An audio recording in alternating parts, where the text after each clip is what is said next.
Hi, this is Kerby Anderson. Each day we take on the tough issues and provide a biblical perspective to them. The topics we cover are wide-ranging: apologetics, theology, prophecy, creation and evolution, intelligent design, marriage, family, child-rearing, the millennial generation, trends in society, politics, economics, business, religious liberty, the Constitution, public policy, foreign policy, military policy, tensions in the Middle East, abortion, homosexuality, pornography, sexual ethics, media, technology, history, and America's godly heritage. We talk about anything that affects your faith, your family, or your freedom. So don't go anywhere, because Point of View starts right now.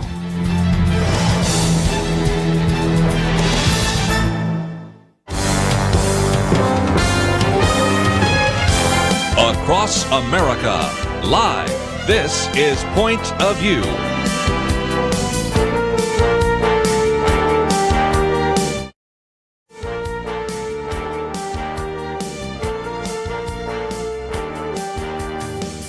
And now, Kerby Anderson. One of the most powerful arguments for the inspiration of the Bible and even the deity of Jesus Christ is messianic prophecy. And so often here on this program, we spend some time really equipping you to be more effective as you share your faith with others. And I would certainly say that this whole idea of prophecies written down in the Old Testament, literally fulfilled in the life, death, and resurrection of Jesus Christ, certainly are very powerful. There are, of course, lots of estimates on how many. Some people come up with a number of 333 messianic prophecies in the Old Testament. Others have numbers over 400. A lot of it depends on how you actually count those related prophecies, but they deal with nearly 60 different specific facts and details about a coming Messiah. These were all written down about 1400 BC to about 400 BC.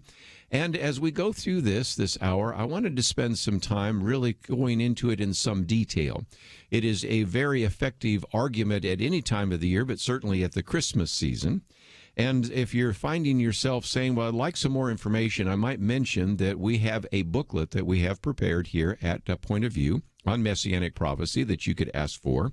But I also might mention a couple of books that were instrumental to me in understanding this over the years. And one of those is by D. James Kennedy, called Messiah, Prophecies Fulfilled. And a second book, which I will also mention on other programs, is a book called Jesus by Tim LaHaye. And both of these have been very helpful to me, as well as many other books that I found over the years on this whole particular issue, because when we look at those prophecies in the Old Testament written down, and then we see how they are fulfilled in the four Gospels, I think it's a very powerful kind of argument, and if nothing else, one that might really be helpful to you as you are witnessing to others. These are very powerful arguments, by the way, if you have an Orthodox Jewish friend, because after all, they believe in the Old Testament, and they will see that these are prophecies in the Torah or in the prophets or in the Psalms or other places that certainly they revere. So I would certainly hope that this would be helpful to you. And again, let me just mention some of the resources we can put in your hands. But as we go through this, first of all, I want to look at some of the prophecies related to the coming of Jesus, the prophecies of his coming, because we see in the Old Testament there were very specific prophecies that relate to him. And the first one, we don't have to go any further than the book of Genesis. In Genesis 3:15, we see an interesting statement here where it says ultimately that the Messiah would come from the seed of a woman, and that he would come to destroy the work of the devil. So in some respects here, we already see in Genesis 3:15 that God is for the first time really kind of revealing his master plan for salvation. And oftentimes theologians have even referred to this as, if you will, the pro-evangelist, the first evangel or the first gospel. And here it talks about this idea of a seed of a woman. I think it could be understood to suggest that the future descendant of Eve would have no human father. And, of course, we know how that fits into the idea of, indeed, the virgin birth. And so we also see that it goes on to say that you will bruise his heel. So it also says that Satan will inflict a painful wound on the woman's seed. But also then the idea is that Christ in turn will crush a mortal wound on the serpent, crushing his head. And so you can see that this, all sorts of things, begin to understand some of the things we see in the coming of Jesus Christ. The Messiah would not inherit a sin nature, which would, of course, disqualify him from then being able to be a substitutionary atonement, a person who dies in your place for your sin. And at the same time, it gives us the hope that there will be a time in which Christ will crush Satan. I think that ultimately finds its revelation and its culmination in the book of Revelation, in Revelation 20, verse 10. So right off the bat, even as we get into the book of Genesis, we already see one of those messianic prophecies. And then we see a whole series of prophecies that help us understand that the Messiah will come from a particular family tree. For example, you can go to Genesis 22 and Genesis, some other passages there that begin to talk about the fact that the Messiah would be a descendant of Abraham. Matter of fact, if you go all the way back to Genesis 11, it already says that he will come from the line of Shem. Well, you might say, who's Shem? Well, you had Ham, Shem, and Japheth, and actually in the ark, and so Shem would be the line that we follow. But then more specifically, we see that indeed the Messiah would come from the line of Abraham. Then if you go a little bit further, you see in Genesis 17 and Genesis 21 that the Messiah would be a descendant of Isaac. You have both Isaac and Ishmael. It's as if God is eliminating one half of the potential family line of the future. Then you go to Genesis 28. You also can go to Genesis 35, and you see that the Messiah would be a descendant of Jacob. And, of course, you have Jacob and Esau. So, again, it's as if God is eliminating one half of that family line in the future. Then it also goes on to tell us that the Messiah would be a descendant of Judah. We see that in Genesis 49. And if you think about that, of course, there were 11 other brothers of Jacob, so it eliminates 11/12 of those as well. By the time you get to Isaiah 11, you have something else, and it says that the Messiah would be a descendant of Jesse in the tribe of Benjamin. So again, you can see how that eliminates so many other individuals.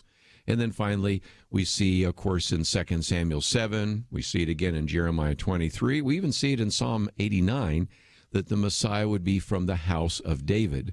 And so this is very significant, and I think also explains why Matthew takes the time to give us a genealogy to show us that indeed Jesus came from this family line, because this is, if you will, the family tree of the Messiah.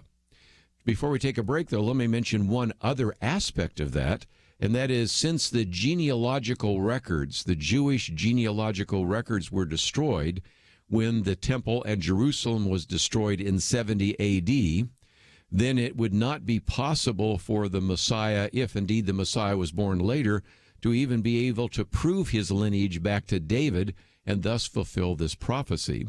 So I think it is intriguing that even as we start in the book of Genesis and work our way through Genesis and a few other passages, we have to go to, of course, Isaiah 11 to get the tribe of Benjamin, and 2 Samuel 7 to get to the idea of the house of David.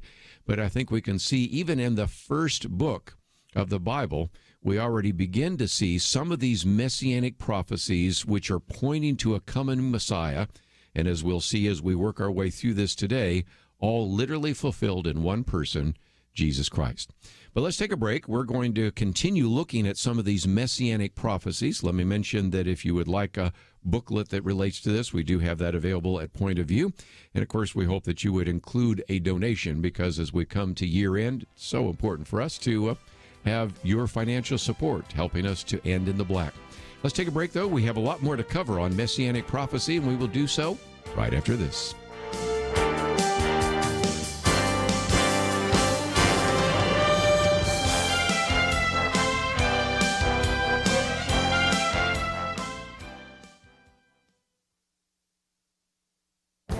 This is Viewpoints with Kerby Anderson. The term anti-Semitism has been loosely thrown around for years and used recently to label the president, even though he has Jewish people in his extended family. It's about time to give specificity to a real problem that has often been redefined and demeaned by misuse. At the core of anti-Semitic thought is that Jews are the source of many social problems, and thus Jews are guilty of everything. This is what's so crazy about this false belief. Supposedly, Jews are the reasons for problems in commerce in our culture. Arab countries have 40 times the population of Israel and occupy land area that is 500 times greater. Yet it is Israel that is the problem and must be pushed into the sea. And the United Nations routinely passes resolutions condemning Israel while ignoring significant human rights abuses in other countries. The murderer who rushed into the Pittsburgh synagogue and killed 11 Jews certainly believed that Jews were the problem and needed to be killed. If you read some of his Gab posts, you will be horrified by his anti-Semitic words and images. Dennis Prager reminds us that Jews understand this hatred. On Passover, they read from a Jewish prayer book these words, "In every generation they arise to annihilate us." Notice it doesn't say persecute us or even enslave us. Anti-Semites want to kill all Jews and eliminate them from the planet. This level of hatred isn't just irrational, it's demonic. It's about the only explanation you can have for people possessed by a level of hatred that makes no sense. Jews number 18 million in a world population of 7.5 billion. Israel occupies a landmass no bigger than New Jersey, yet Jews are the problem and Israel is the problem. This only makes sense when viewed through the lens of spiritual warfare. I'm Kerby Anderson, and that's my point of view.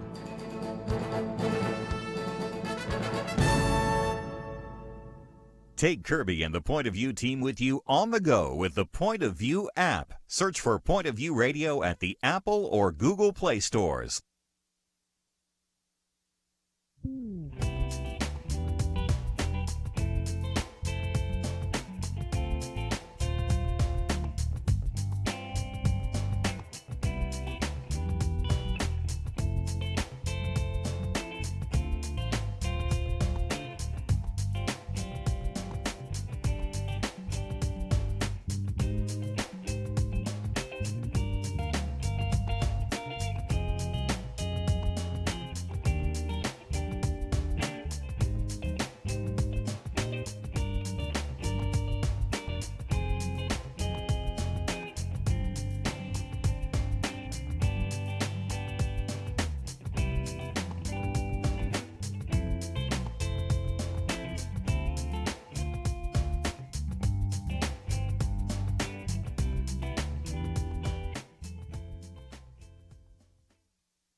You're listening to Point of View, your listener-supported source for truth. Back once again, talking about Messianic prophecy. Again, these were Old Testament prophecies written down in the Old Testament from about 1400 B.C. to about 400 B.C., literally fulfilled in one person, Jesus Christ. We do know that there were other people claiming to be the Messiah before and even after the time of Jesus, and yet, of course, only one of those individuals appealed to the fulfillment of those prophecies, and that is Jesus. Matthew, of course, spends a fair amount of time, as well as Luke, talking about how these various elements were fulfilled.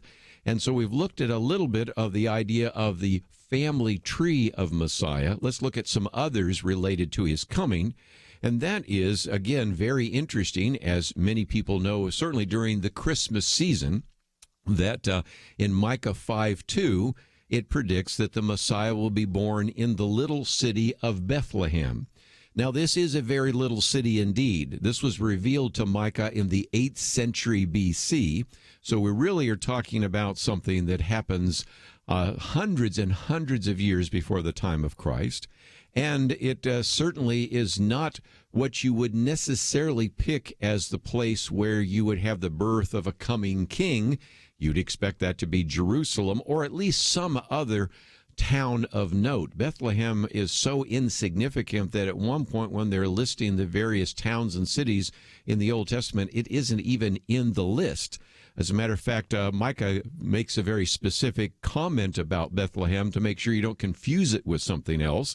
And of course, the birth of Christ in Bethlehem was not the choice of Mary and Joseph. It was something really forced upon them by Caesar Augustus, and his decree for taxation required Joseph to return to his home, if you will, the home city of Bethlehem from his city of Nazareth, and so as a result had to do that in order to pay the tax.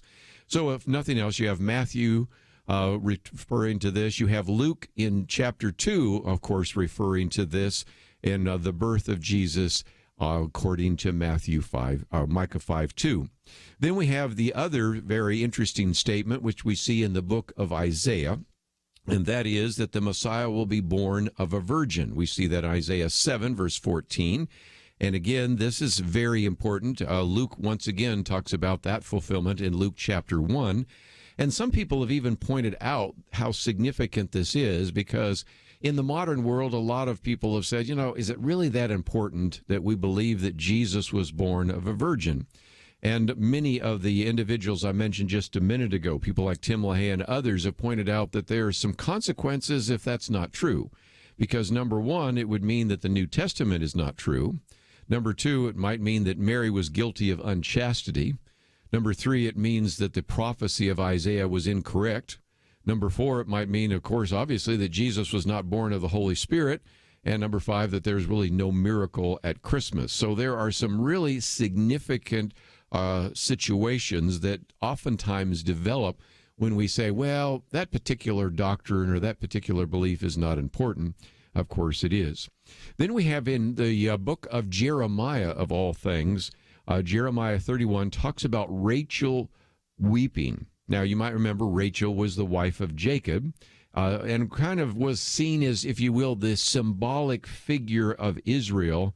And many people, I think, at the time probably understood that to mean simply that this was the sorrow that Israel had as their children were taken into captivity into Babylon. Well, the book of Matthew, though, proclaims that Jeremiah's prophecy actually was fulfilled when Herod ordered all the children under the age of 2 being killed. So here you have a prophecy which at the time might have not even been understood to be a messianic prophecy, but Matthew helps us understand that indeed it was. And that relates to another one which is kind of intriguing as well, because in the book of Hosea, in chapter 11, it talks about, again, the Messiah being called out of Egypt. Now, you could see at the time how some might have believed that this would be, well, of course, after all, the children of Israel were called out of Egypt. And so certainly that could be the way it might have been interpreted at the time. But instead, Matthew, in chapter 2, records that Joseph and Mary took the young child, that is Jesus, into Egypt, and says in verse 15 that they remained there until the death of Herod, and then they returned back to the land of Israel. So you can see that even there, another one of those statements in the Old Testament, whether it is this idea of Rachel weeping in Jeremiah, or whether it is the idea of being called out of Egypt in Hosea, are again messianic prophecies in the Old Testament that were literally fulfilled in the person of Jesus Christ.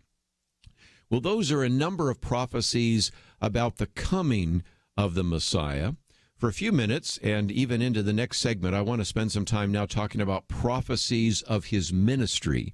What were those prophecies related to what the Messiah would do? And we start seeing all sorts of prophecies that fit in that particular area, because first of all, we see in a number of passages in the Old Testament that there would be a forerunner to the Messiah, somebody who would be preparing the way. You can see this in Isaiah chapter 40. You see it also in Malachi 3 and 4, where they said there would be some kind of forerunner to the Messiah. And, of course, we obviously can see how those prophecies were fulfilled by John the Baptist. And you see this in Matthew 11. You see this in Luke 3. And if nothing else, you can see again its significance, because there was a time in which, because of the disobedience of Israel, God removed the prophetic voice. And so there was a silence, if you will. There were no prophets during this very long period of time, centuries long, in which there was no prophetic voice until you have this special witness of John the Baptist. And so whether you look in the Old Testament in Numbers 6 or Luke chapter 1, you can see how that one, again, is fulfilled in the person of John the Baptist. Then we have this interesting idea that you see in Deuteronomy 18, and that is this idea that the Messiah would be a prophet like Moses, that God would raise up a prophet like me from your brethren. And so this one I have found to be very helpful as well if you are witnessing to maybe some of your Orthodox Jewish friends. There's a couple of chapters, as a matter of fact, in some of the books I just recommended. This book called Messiah, Prophecies Fulfilled by D. James Kennedy. There's a whole section in chapter 17 in which there are some interesting parallels between Moses and Jesus. But I thought for just a minute I might read some of those from Tim LaHaye's book, because he has 12 different parallels between the two in chapter 5 of his book, in which he points out things that both men spent their infant years in Egypt. We just talked about that. Both men grew up to be tremendous leaders, teachers, and prophets. Both men fasted for 40 days. Both men delivered the law from a mountain. Moses from Mount Sinai, Jesus from the Sermon on the Mount. Both men performed remarkable miracles before eyewitnesses. Both men had power over demonic forces. Both men had power to control bodies of water. Moses parts the Red Sea. Jesus calms the Sea of Galilee. Both men's face shone with the glory of God. Moses on the Mount Sinai, Jesus on the Mount of Transfiguration. One of the others, as Moses was lifted up the brazen serpent to heal his people, Jesus was lifted up on a cross to heal believers from sin. Interestingly enough, on the 17th day of the month of Nisan in the Jewish calendar, that's when Moses offered salvation to the children of Israel by leading them through the Red Sea. 1,500 years later, on that same day, Jesus offered salvation to the world by rising from the dead. Both men died on a hill.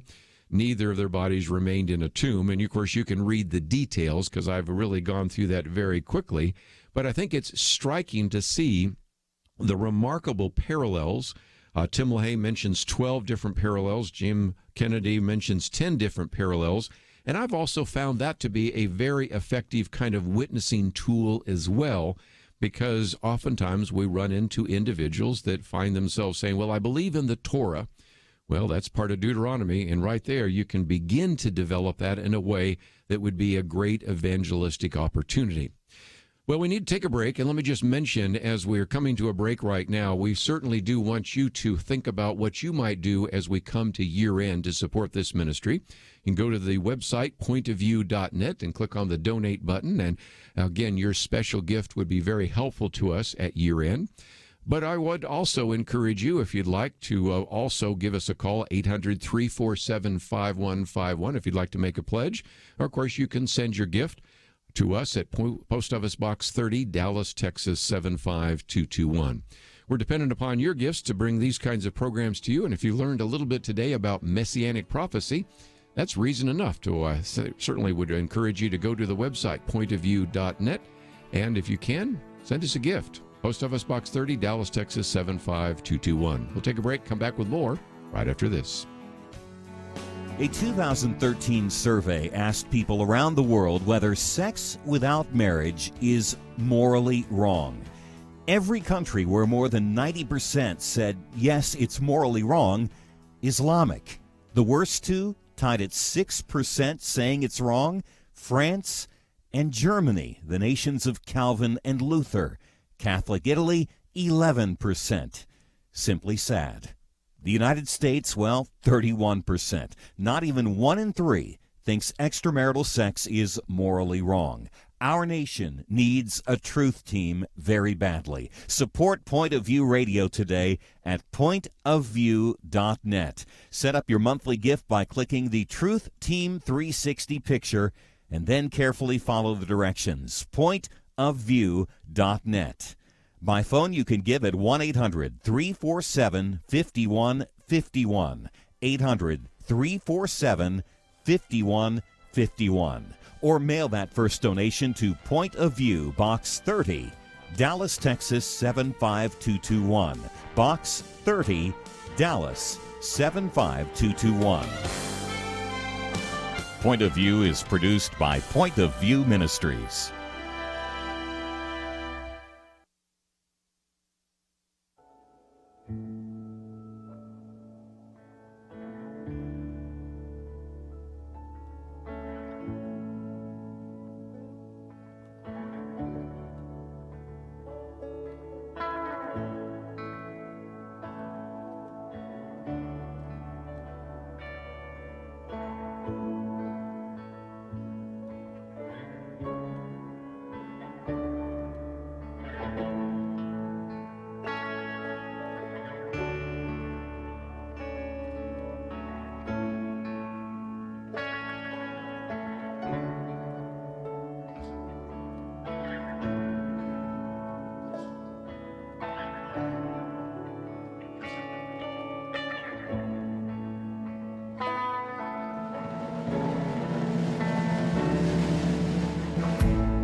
are listening to Point of View.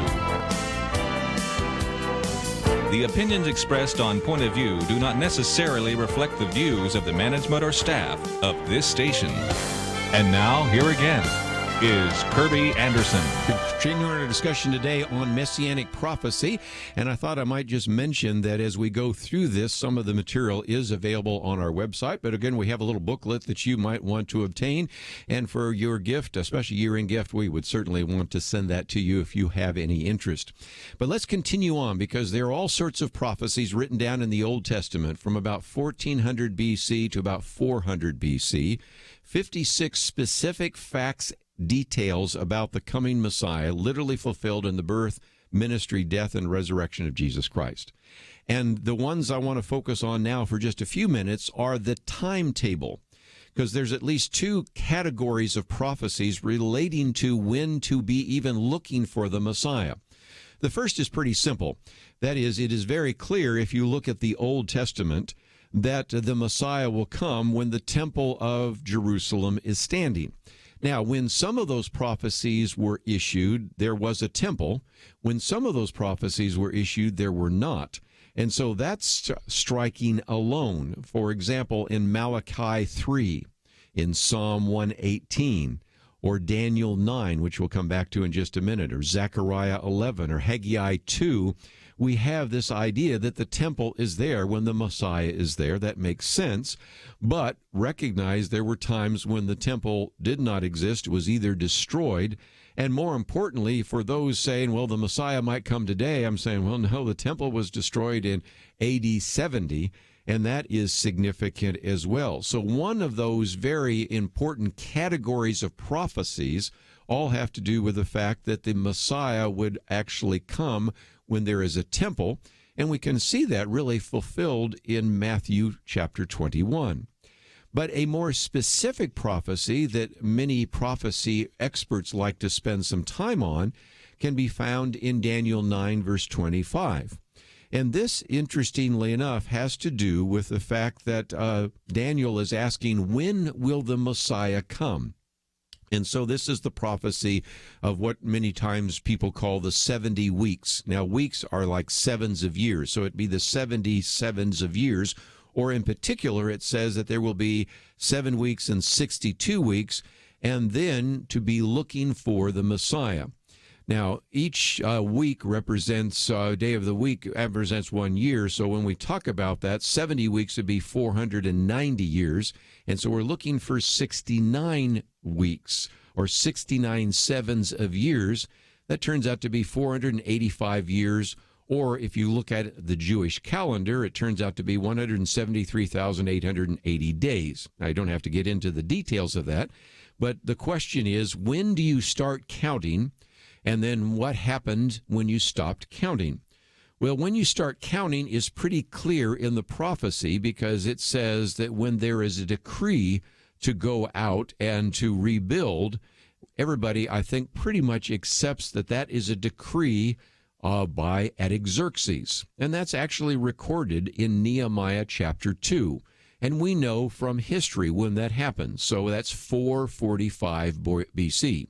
So 445 BC, now you start your stopwatch, if you will, and you now start counting out 173,880 days, and that would tell us that the Messiah would appear when? Well, the actual day would be what we today call Palm Sunday, the day in which Jesus rides into Jerusalem and is proclaimed as the Messiah. There's a lot more detail to it, but it is really one of the more powerful prophecies, because we know when the prophecy was issued.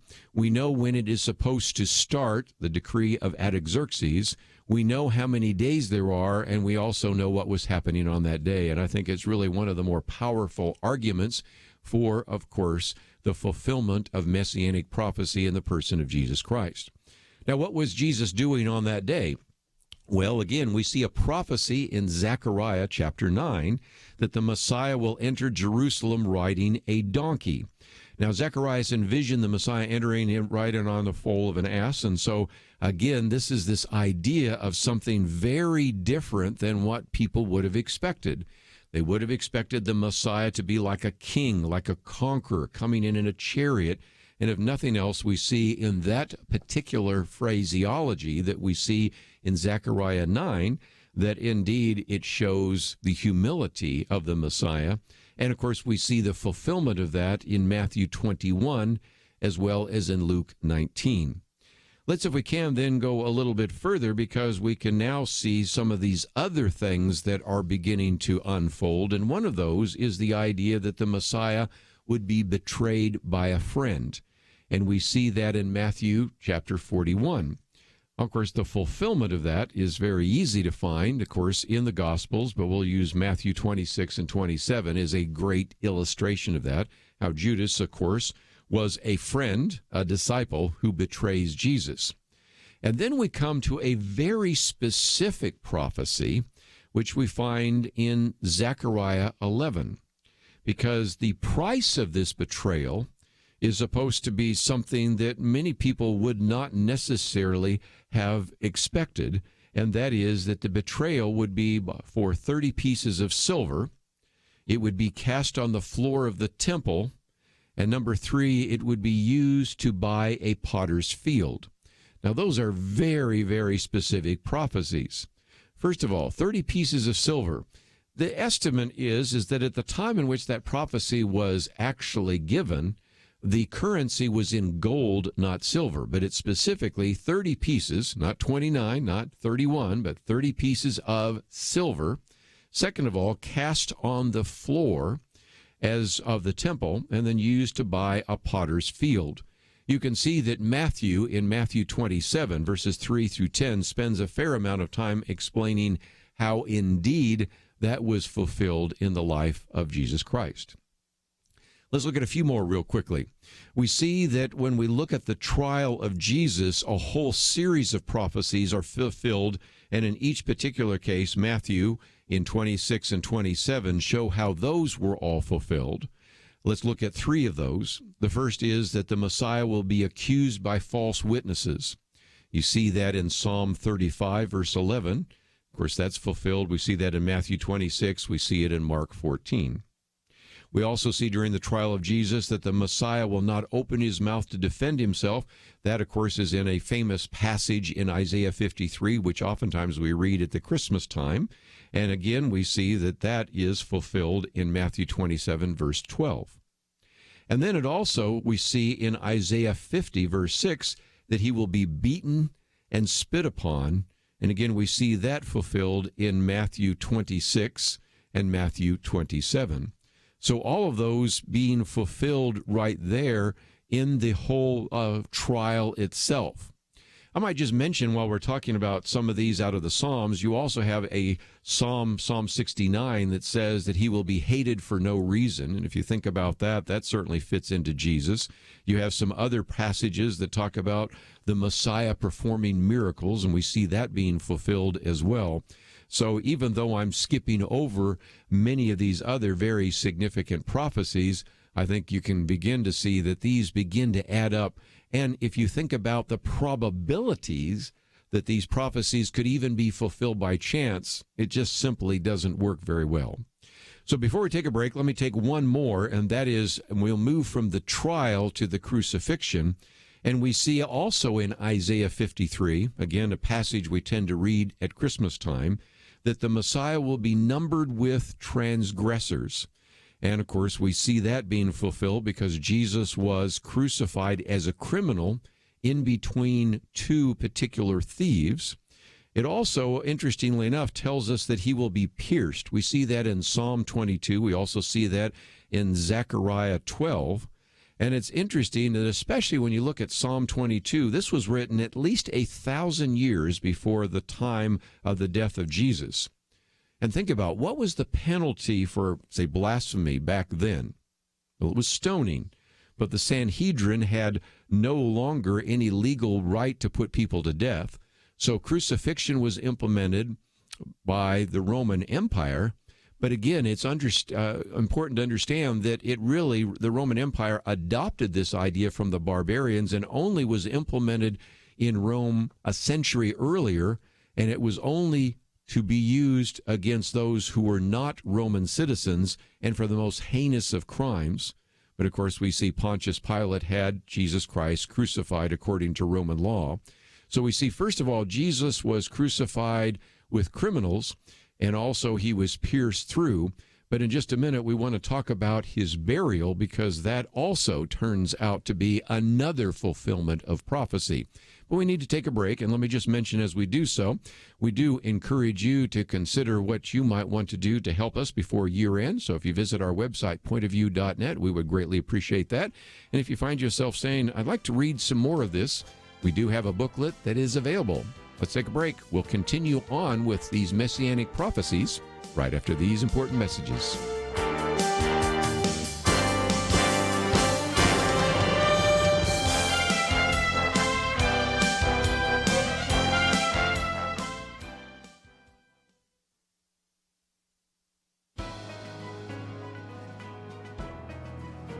Welcome to the First Liberty Briefing. I'm Jeremy Dice. Sophia McLeod was hired to work in customer service for XPO Last Mile, a logistics company out of Maryland, but he didn't even make it to his first day of work. When McLeod's operations manager called him to let him know he was hired and asked him to report to work on October 3rd, 2016, McLeod explained there was a problem. McLeod wanted to report to work that day, but it was Rosh Hashanah, one of the holiest days of the year for him as an Orthodox Jew. He asked if reporting the next day would be permissible. Initially, the manager agreed, but later that evening, the market vice president called to inform McLeod that the only days the company observed were federal holidays, not religious ones. McLeod chose to observe his holy day and showed up for work on October the 4th. When he did, he was sent home, and now the EEOC is involved, suing XPO for religious discrimination. EEOC Regional Attorney Deborah Lawrence said it well, quote, "The freedom to exercise one's religious beliefs is one of our nation's fundamental values. A one-day postponement of a start date is not an undue hardship," unquote. In other words, religious liberty and the corporate mission need not be in conflict. Accommodating the religious practices of our employees is good business. To learn how First Liberty is protecting religious liberty for all Americans, visit firstliberty.org. More people today are saying Americans don't really need religion, but America does need religion. Religion helps the economy, families, and even national security. Learn more by reading Saving America, 10 Reasons Religious Freedom is the Key to Our Nation's Future. You can download this free booklet at firstliberty.org/Saving America. That's firstliberty.org/Saving America. Discover 10 ways religion benefits America at firstliberty.org/Saving America.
Now, back to Point of View, your listener-supported source for truth. Back for a few more minutes talking about messianic prophecy. We've gone through quite a number, but let me finish off by, first of all, coming back to what we just talked about a minute ago. At the crucifixion, of course, we have Jesus being crucified as a criminal between two thieves, and we see in Isaiah 53 the fact that he would be numbered with the transgressors. So that is certainly very significant.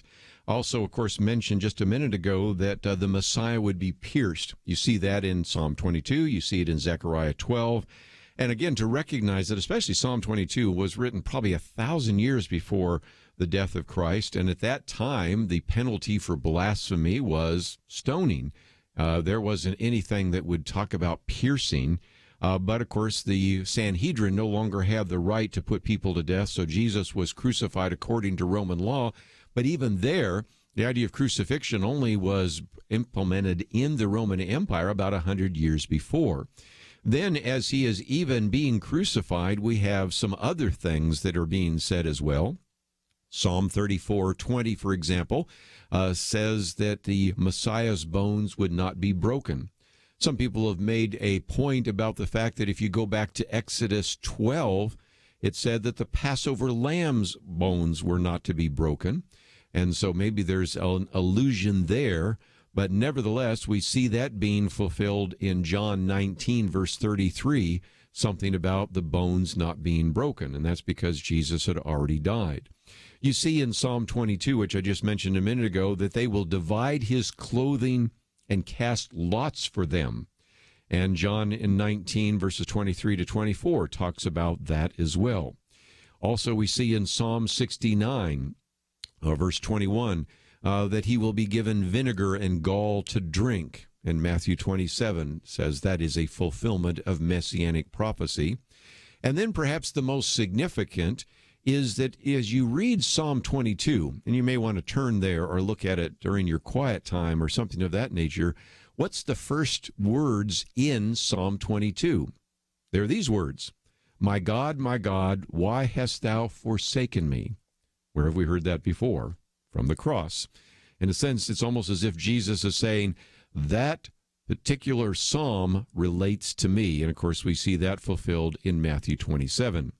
So we see that Jesus was crucified with criminals, but it also, interestingly enough, in Isaiah 53 says that he would be buried with the rich, his grave with the wicked, but the rich at his death. And we see, as Matthew 27 points out here, that again, the body of Jesus was placed in the tomb owned by Joseph of Arimathea. And so we can see how that begins to fit with that as well. So finally, we've looked at a number of these prophecies of his coming and prophecies of his ministry. One more I'd like to look at for just a minute, and that is what you might call the prophecies of his victory. And, of course, we already saw this idea of, my God, why hast thou forsaken me? We see the bones were not broken. We see they divided his clothing, cast lots for it, given vinegar and gall, and the rest. So we see so much of that. But let's go back to Psalm 22, which I've already given you some of that, and recognize that it goes into even more detail while Jesus is on the cross and while he is achieving victory for us by dying for our sins, because you have not only this idea of dividing his clothes, but you also have in verse 8 of Psalm 22 the mockery of Jesus, or the mockery of the Messiah, who is, of course, fulfilled by Jesus. Then the idea of shame, which we see in verse 13. Then the idea of pain, verses 14 to 16. And, of course, then culminating with the parting of his garments. And so all of this, of course, is very poignant as you read Psalm 22, but fortunately Psalm 22 doesn't end with crucifixion. It sort of hints at resurrection because of this idea of suffering that leads to salvation. And so even as we read one of these really kind of dark Psalms, Psalm 22, it's already sort of hinting at the victory, which we also see in Isaiah 53. But more importantly, what we see in some other passages is this. In Psalm 16, verse 10, it confirms that God would not leave the Holy One in hell, nor would his body see corruption.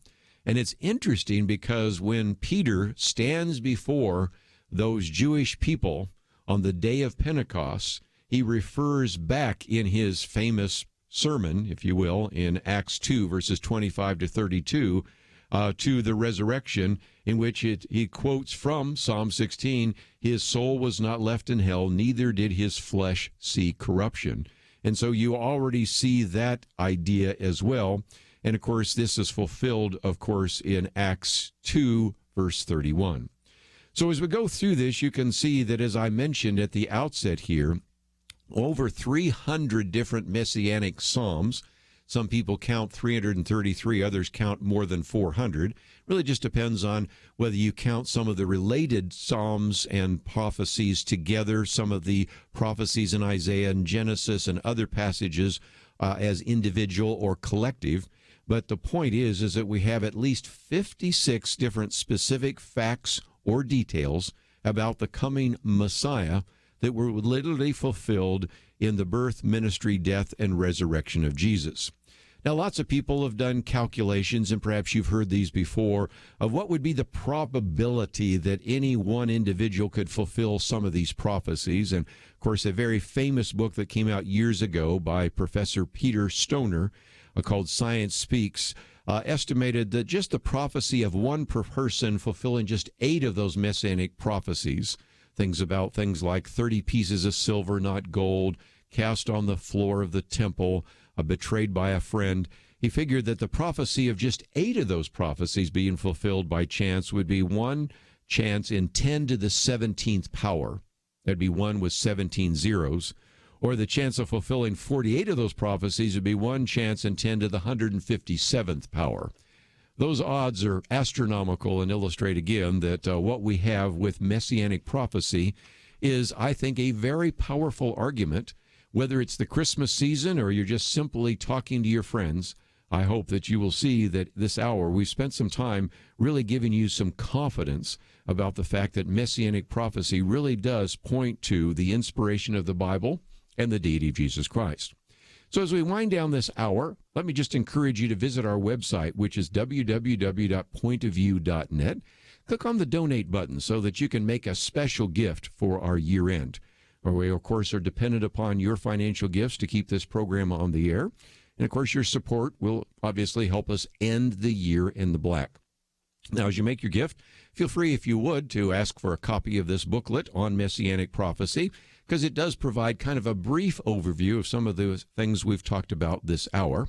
And I might mention that we oftentimes even send these books to individuals that are donors.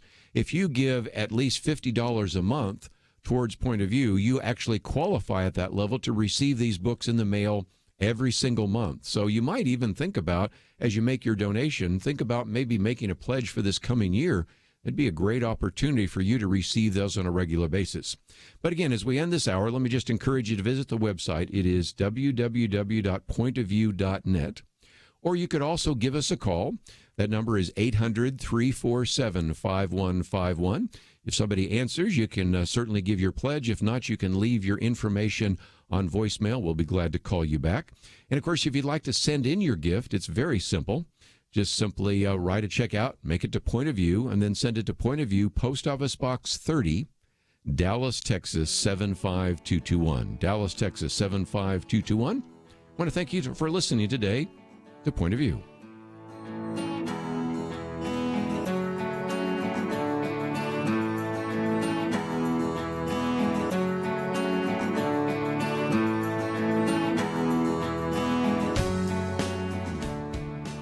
It wasn't long ago, it seemed, every official decision brought religious liberty and our ability to live as faithful Christians into question. Some of us wondered how long it would be before we were literally forced to choose between obeying God or men. That pressure seems to have subsided just a bit, and now is the time not to take a breath, but to work as hard as we can for the future of our nation. Thanks to you, Point of View is doing just that. And our special thanks to those who have become members of Truth Team 360. In football, 22 guys battle it out on the field while 40 or 60,000 watch in the stands and perhaps hundreds of thousands more watch on television. We need a special few to get out of the seats and into the game. Join today by calling 1-800-347-5151 and ask to join the Truth Team, or visit us online at pointofview.net/team. We really do need you. The nation needs you. 800-347-5151 and pointofview.net/team. Point of View will continue after this.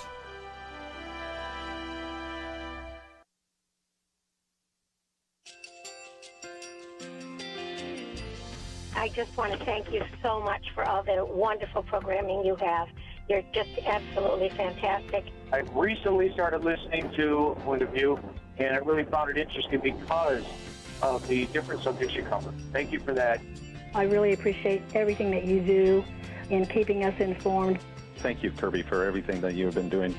I appreciate all the work that you're doing, advocating for the Word of God. Thank you so much. Point of view, I think, is absolutely necessary because it's a Christian perspective, a biblical worldview perspective, and receive very current, up-to-date information about what is really going on, week to week in our culture, which is changing so rapidly, and yet it's morally sliding backwards. Yeah, I'm just, first of all, I thank you guys. Y'all's program is wonderful, and enjoy it every day. I learn so much every time I listen to it. Point of View Radio Talk Show.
Hi, this is Kerby Anderson. You know, each day we take on the tough issues and provide a biblical perspective to them. The topics we cover are wide-ranging: apologetics, theology, prophecy, creation and evolution, intelligent design, marriage, family, child-rearing, the millennial generation, trends in society, politics, economics, business, religious liberty, the Constitution, public policy, foreign policy, military policy, tensions in the Middle East, abortion, homosexuality, pornography, sexual ethics, media, technology, history, and America's godly heritage.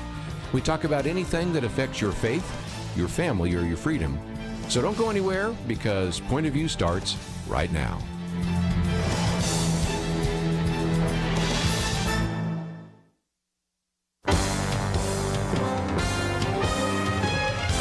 Across America, live. This is Point of View.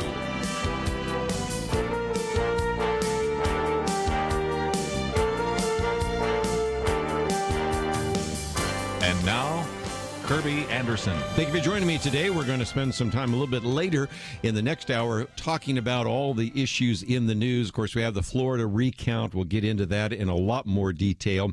Donald Trump has made a couple of statements about the French president, so we will certainly talk about that as well. We, of course, have the wildfires and all the different finger-pointing and blame having to do with that. And then, of course, we'll get into some other aspects of even some of the challenges to what I would say is our constitutional system, because some of the individuals, either on the left or the right, don't like some of the results over the last couple of elections. They're talking about whole-scale changes, and so we'll get into that as well. But this hour, I wanted to focus some time and attention on a topic we come back to from time to time, and that is the subject of human trafficking and also the issue of human rights. And we thought that an individual that you really need to hear from is Victor Boutros, who is the founding director of the Human Trafficking Institute. And you can find information about that on our website, or simply go to traffickinginstitute.org. We'll talk more about that in just a minute.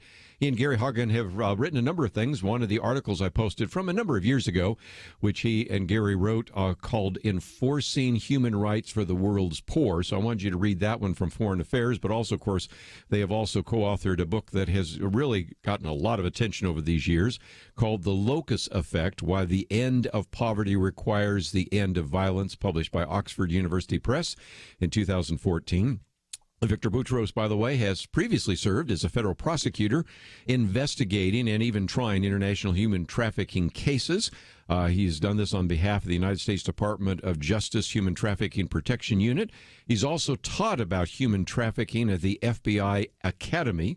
He's a graduate of Baylor University, Harvard University, Oxford University, University of Chicago, and actually even has served as the editor of the University of Chicago Law Review, and has received a grant to research the whole idea of human trafficking as a human rights research fellow. So he brings just a tremendous amount of expertise to the program today. So, Victor, thank you for joining us today here on Point of View. It's a pleasure to be with you, Kerby. Thanks for having me. I had a friend of mine say, have you ever had Victor on? I said, well, I know about him, and so we figured out a way that we could get you on the program, and so that's where it came from. And let's, if we can, for just a minute, educate our listeners about the Human Trafficking Institute. As people click on our website or your picture, it will take them to traffickinginstitute.org. And you exist to decimate modern slavery at its source by empowering police and prosecutors to stop traffickers. Now, the good news is when we first started talking about this years ago with a member of Congress, I had a lot of people calling in saying, this can't be true because I don't hear about it in the mainstream media. Yeah, well, that doesn't mean anything, but nevertheless, now I think most people understand that this is a problem. But even to this day, sometimes when I talk about we need to deal with this issue of modern slavery, a lot of people kind of raise their eyes like, no, we got rid of that in the 19th century. We really haven't, have we? We haven't, and honestly, that came as a great shock to me as well. I grew up like everybody else, reading about the transatlantic slave trade in books and biographies, and really thought that was part of a bygone era of history that no longer existed. In fact, I remember as a kid, my mom taking me to church and inviting me to check out a book each Sunday, and I kept checking out this same book, this biography of Abraham Lincoln. It was a children's biography that I read, and I was captivated by this era of great moral struggle in our country. And then you get a little older and you think, well, that's a bygone era.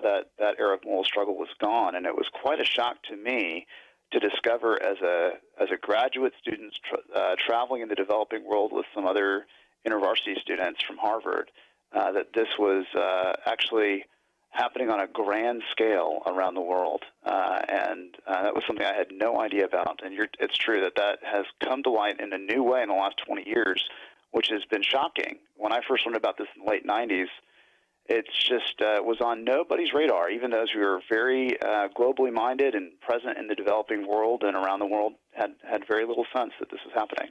Well, again, part of the article that we've posted, and again, I know this is 8 years old, but it still was kind of a preface to some of the other things that you've been writing about, is we live in a world where, sadly, we take for granted a rule of law. A little bit later, maybe next hour, we'll talk about how much rule of law we have with some of these vote recounts and everything, but we'll leave that for later. But even if we complain about our government here, it's nothing like what you find in third world and fourth world countries, where there just really isn't a way for people to live under the shelter of law. So whether you're a poor person, whether you're a woman that can be pulled easily into the sex trafficking area, or even into the modern-day slavery, part of it has to do with the fact that we just don't have functioning governments in a large part of the world. True? It's true, and even in those parts of the world of the developing world where we do have functioning governments, often the police function is a relic of an old era where there just wasn't basic criminal protection against violence, and so. If you heat map the globe, you'll see this very predictable pattern, which is that the business of trafficking just explodes wherever the laws are not enforced. Doesn't matter if there's laws in the books. What matters is, are those laws enforced? And because in many parts of the developing world, you are literally more likely to be struck by lightning than go to jail, even for openly owning a slave, trafficking is just blowing up. And that's why we see right now in the world today, the best estimates suggest that about 93% of the world's victims are in developing countries. So even if we completely eviscerated trafficking completely in the U.S. and Canada and Western Europe and Australia and Japan, we would still have 93% of the victims out there. Your comment led to the next one, and that is I also tended to shock people years ago when I would say, trafficking is not just something happening in Thailand, not something happening in Sudan. It's happening here in the United States. And I would literally get people calling in saying, again, this couldn't possibly be happening in America because the mainstream press would be covering it. But I think most of our listeners now maybe understand that, we have sexual trafficking right here in the United States. It's true, and for the better part of almost a decade, that was my job, traveling around the U.S., working with federal agents and investigating and prosecuting these cases from start to finish. And we had a full docket, and my colleagues at the Justice Department continue to have a full docket of cases out there. But part of the challenge is that human trafficking is such a hidden crime. It's unlike other crimes that happen in an episode and then they end and someone raises their hand and says, hey, I'm a victim of a bank robbery. I'm calling 911. Come help me. Trafficking is an ongoing crime, and trafficking victims often don't have the opportunity to reach out for help. And because it's such a hidden crime, it's easy for there to be this subterranean world of human trafficking that is very hard to see. In this kind of tragic irony, you have a perpetrator, a trafficker, who's deliberately trying to keep it from view because they don't want you to come help the victim. And often the victims feel so embarrassed and ashamed by what's happening to them and so afraid that they also don't want you to see it. And so it becomes a very difficult crime to see. Let's take a break. When we come back, we're going to talk about some of the ways in which the Human Trafficking Institute has developed a very clear plan to make a difference, specialized units, an academy, embedded experts, research, and scholarship. Then we're going to talk about what you individually can do as well. Got a lot more to cover. We'll do that right after this.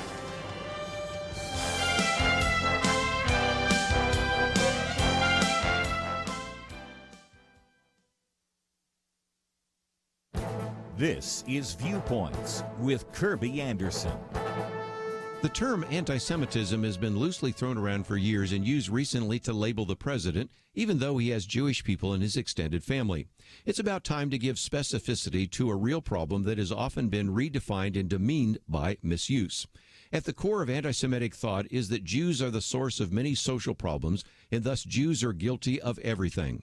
This is what's so crazy about this false belief. Supposedly, Jews are the reasons for problems in commerce in our culture. Arab countries have 40 times the population of Israel and occupy land area that is 500 times greater. Yet it is Israel that is the problem and must be pushed into the sea. And the United Nations routinely passes resolutions condemning Israel while ignoring significant human rights abuses in other countries.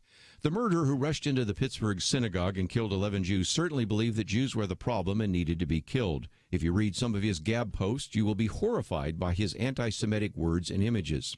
Dennis Prager reminds us that Jews understand this hatred. On Passover, they read from a Jewish prayer book these words, "In every generation they arise to annihilate us."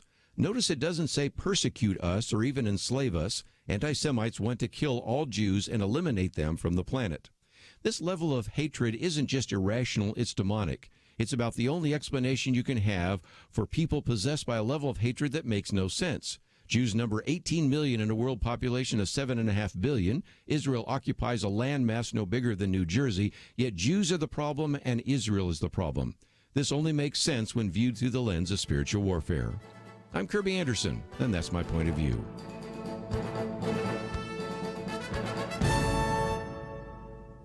Take Kerby and the Point of View team with you on the go with the Point of View app. Search for Point of View Radio at the Apple or Google Play stores.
You're listening to Point of View, your listener-supported source for truth. Back once again, if you'd like to join our conversation, 1-800-351-1212. Victor Boutros with us. In just a minute, we're going to be talking about the Human Trafficking Institute, and he is the CEO and founding director of that.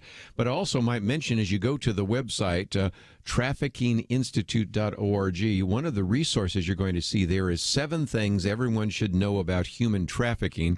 We've sort of covered a few of those, but I think it would be worth just coming back to for just a minute, because it then helps us understand why you've put together the various outreaches you have, Victor.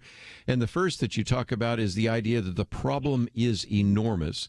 We are talking about an estimated 24.9 million victims. Is that number still somewhat accurate? Yeah, that is I think that is the most reputable number that we have found, and it's probably a conservative estimate. But what it means is that if we had a snapshot of every victim on the globe, we'd have 25 million snapshots. And when I was growing up reading about the transatlantic slave trade, historians tell us that during that 400-year period, there were about 12 million people enslaved. Today, there's about 25 million. And so it can, honestly, when I first learned about the scope of the problem, honestly, Kerby, I found it incredibly debilitating. It was unhelpful to me. I started to feel myself kind of emotionally shutting down. Overwhelming. And it's just so overwhelming. Yes. That's right. It feels like, because we're made in God's image, I think we instinctively have compassion, and we want to draw near to those who are in pain for the purpose of helping them out of that pain. But for me, it's almost, if you start to feel like there's nothing that you can really do to make a difference in a problem of that size, it's almost like you're getting too close to a fire that you can't put out. You feel like, I've just got to back away. I'm going to get burned. I can't afford to keep putting my heart out there, because I just feel like it's so big that whatever we do will just be a drop in the ocean. It won't really make a difference. But that is the stark reality, that there are more trafficking victims in the world today than there were during all 400 years of the transatlantic slave trade. Isn't that just amazing? And another one of those, if you will, almost myths that people buy into is that this is moving people around. Now, the other day I was reporting about this one very alert individual at an airport recognizing these two girls are getting a one-way ticket to New York City, and something doesn't look right here. And turns out, of course, they were being told that they were going to be model. We've heard the story so many times, models and those kinds of things. And so she was able to stop that. And then we've always heard individuals that have been moved from place to place in vans. And while that is true, I think, again, as you point out, human trafficking is not necessarily always about movement, is it? That's right. And that was a new thing. It's actually, in some ways, a terrible name. Traffic and trafficking sort of makes you think about movement. Right. But what we find is that actually 75% of the victims in the world never cross a border of any kind. In fact, I often find that trafficking is confused with smuggling, which is a different crime. That's moving people across borders, sometimes voluntarily, sometimes involuntarily. But trafficking is actually a different crime. The core of the crime of trafficking is not movement, it's coercion.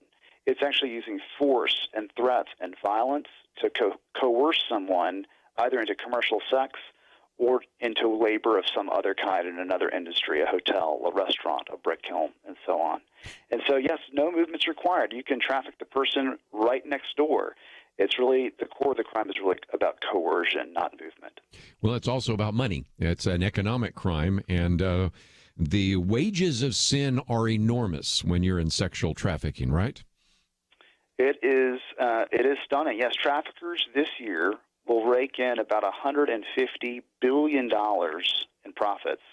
So what that means is that if they were incorporated, they would outperform Apple and Samsung and Exxon and BP combined. Wow. And so it's become this lucrative enterprise that's now the fastest growing crime on the globe, faster than gun trafficking or even drug trafficking. Wow. Well, again, we can talk about movement and money and those kinds of things. A couple others real quickly before we take another break. We've got time to cover, I think, all 7 of these. Anyone can be a trafficking victim. And I thought that was really helpful because you know as well as I do that a lot of people say, well, my kids are in a safe neighborhood. And, of course, we've talked about a few times here individuals that we have reported on the program that actually came from affluent homes who are being encouraged to go overseas and meet an Arab man to go to New York or to Las Vegas to be a model. Of course, they were really being recruited into sexual trafficking. So anyone could possibly be a victim. It's not just something for those lonely, depressed kids that are runaways, is it? That's true. So we do see trafficking victims come in all ages, both men and women, children and adults. From all sorts of backgrounds. Now, it is also true that traffickers are thinking about what is the easiest target for me to prey upon. And so they are looking for those victims that are particularly vulnerable and who might not have people looking for them as much. And so you do see traffickers disproportionately preying upon those with special vulnerabilities. But we do see trafficking victims of all kinds. We also want to encourage you to call if you have questions or comments. And as we're working our way through some of those, let me take a phone call real quickly because this is, I think, very helpful to understand. We'll go to Missouri, KTTK. Terry, you're on with Victor Boutros. What's your question for him today? Hi, this is Carrie. I know that truck stops are a major source of, or a major location of trafficking. My son and my son-in-law are in management of a major trucking company. I know that my son has expressed to me that he is really concerned about this issue and wanted to do something to help. Do you have a suggestion for those in management who can make decisions? What can they do? Yeah, in fact, I'd love to recommend that he maybe reach out to another partner organization that's doing good work in this space. It's called Truckers Against Trafficking, and they do great work, particularly in the trucking industry. And I know I was just in Mississippi about a month ago doing an event there and met another owner of a major trucking organization who's also partnering with Truckers Against Trafficking to do training and really help truckers identify, too, what are some of the signs that you might see that trafficking might be happening and begin to report those to law enforcement. Because ultimately, that is the thing that we have seen actually drive down numbers of trafficking. It's only when there's an increase in enforcement that we start to see numbers go down. Very good. Just before I take a break, one other one that you have on our particular 7 things everyone should know about human trafficking is traffickers vary their tactics. And I thought that related very much to the idea most people haven't thought about truck stops and those kinds of things. They haven't thought about what happens there, but they will lie. They'll use false promises. They'll try to isolate, control, extort, intimidate. So in some respects, traffickers use a philosophy that whatever works, don't they? Yeah, absolutely. I've seen traffickers in a single case, the same trafficker use multiple different tactics on all his different victims. And so traffickers are thinking about what is the easiest and most effective way for me to coerce my victim, and they tailor their tactics to the unique vulnerabilities of each victim. Let me just mention that we're going to take a break, and when we come back, we'll take some more phone calls, by the way. If you'd like to join us, that number is 1-800-351-1212. We're privileged to have with us today Victor Boutros. We've also posted one of the pieces that appeared in Foreign Affairs many years ago, but I think it's still very relevant, Enforcing Human Rights for the World's Poor. But also, as you go to traffickinginstitute.org, lots of resources, but one I would certainly recommend that we're kind of working off of at the moment are 7 things everyone should know about human trafficking. Now, here's some suggestions on how you might want to use it. First of all, this would be something that you may want to print out and pass around to your sphere of influence. It could be a Sunday school class. It could be a Chamber of Commerce group. It could be, in the case, of course, we were talking about with Kerry there, those that work in the trucking industry, those kinds of things. So that would be certainly appropriate. It's something you could even talk about with your kids because, you know what, sometimes they are the ones that see something that doesn't look right, and they may be more likely to notice it than you if you're an adult. So again, I hope that you'll take the time to get some of those resources. And as you go there, of course, there's a way in which you can support this organization, and I hope that you would do so. And I think if nothing else, we wanted to, first of all, educate you about some of these issues because, as we've pointed out, it is an immense problem. And I will give credit where credit is due. Now the press has covered this more than they did in the years ago when we first got into this, but it is still something that we don't tend to think about, or we tend to say, well, yeah, that probably happens down in Haiti, that maybe happens in Thailand or Cambodia, might happen in Sudan or Ethiopia, but it doesn't happen here. And of course, we're really trying to educate you about some of the myths that we have about human trafficking. We're also going to talk about some of the solutions. We've got a lot of that coming up, and we'll do so right after these important messages.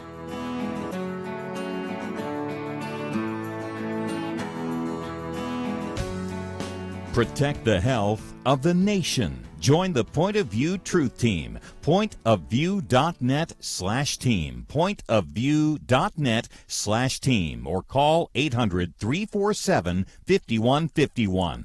So there's this guy named Jordan. He's a healthy guy. He's a dad of 6, and he works as a guide in Alaska. And he goes to the doctor, true story, he goes to the doctor, and he's diagnosed with cancer, stage 4. And here's the thing. He had switched earlier from medical insurance to MediShare, where Christians share each other's medical bills. So the question for Jordan and his wife, Jenny, was, is this actually going to work? Our medical bills exceeded $160,000. MediShare members shared all our bills. And it was about more than just the money, too. This is a real community. MediShare is a family, a group of people that stick with you through the hardest times of your life. I just don't know how I could have done it without MediShare. It's so worth looking into. There's a reason this is growing so fast. So if you want to find out more, here is a number for you. 855-90-BIBLE. That's 855-90-BIBLE. Point of View will continue after this.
You are listening to Point of View.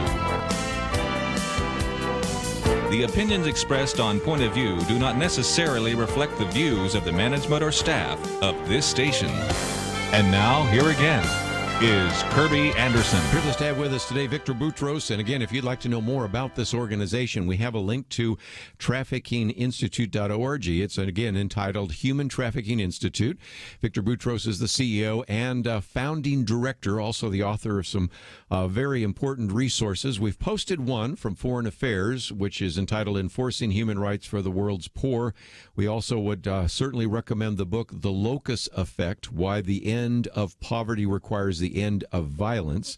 And if you'd like to join us, again, we have some phone calls we'll get to in just a minute. 1-800-351-1212. If you've always had a question about trafficking, here is such a qualified individual who over these years has worked as a federal prosecutor, has certainly taught about this issue of human trafficking, even at the FBI Academy in Quantico.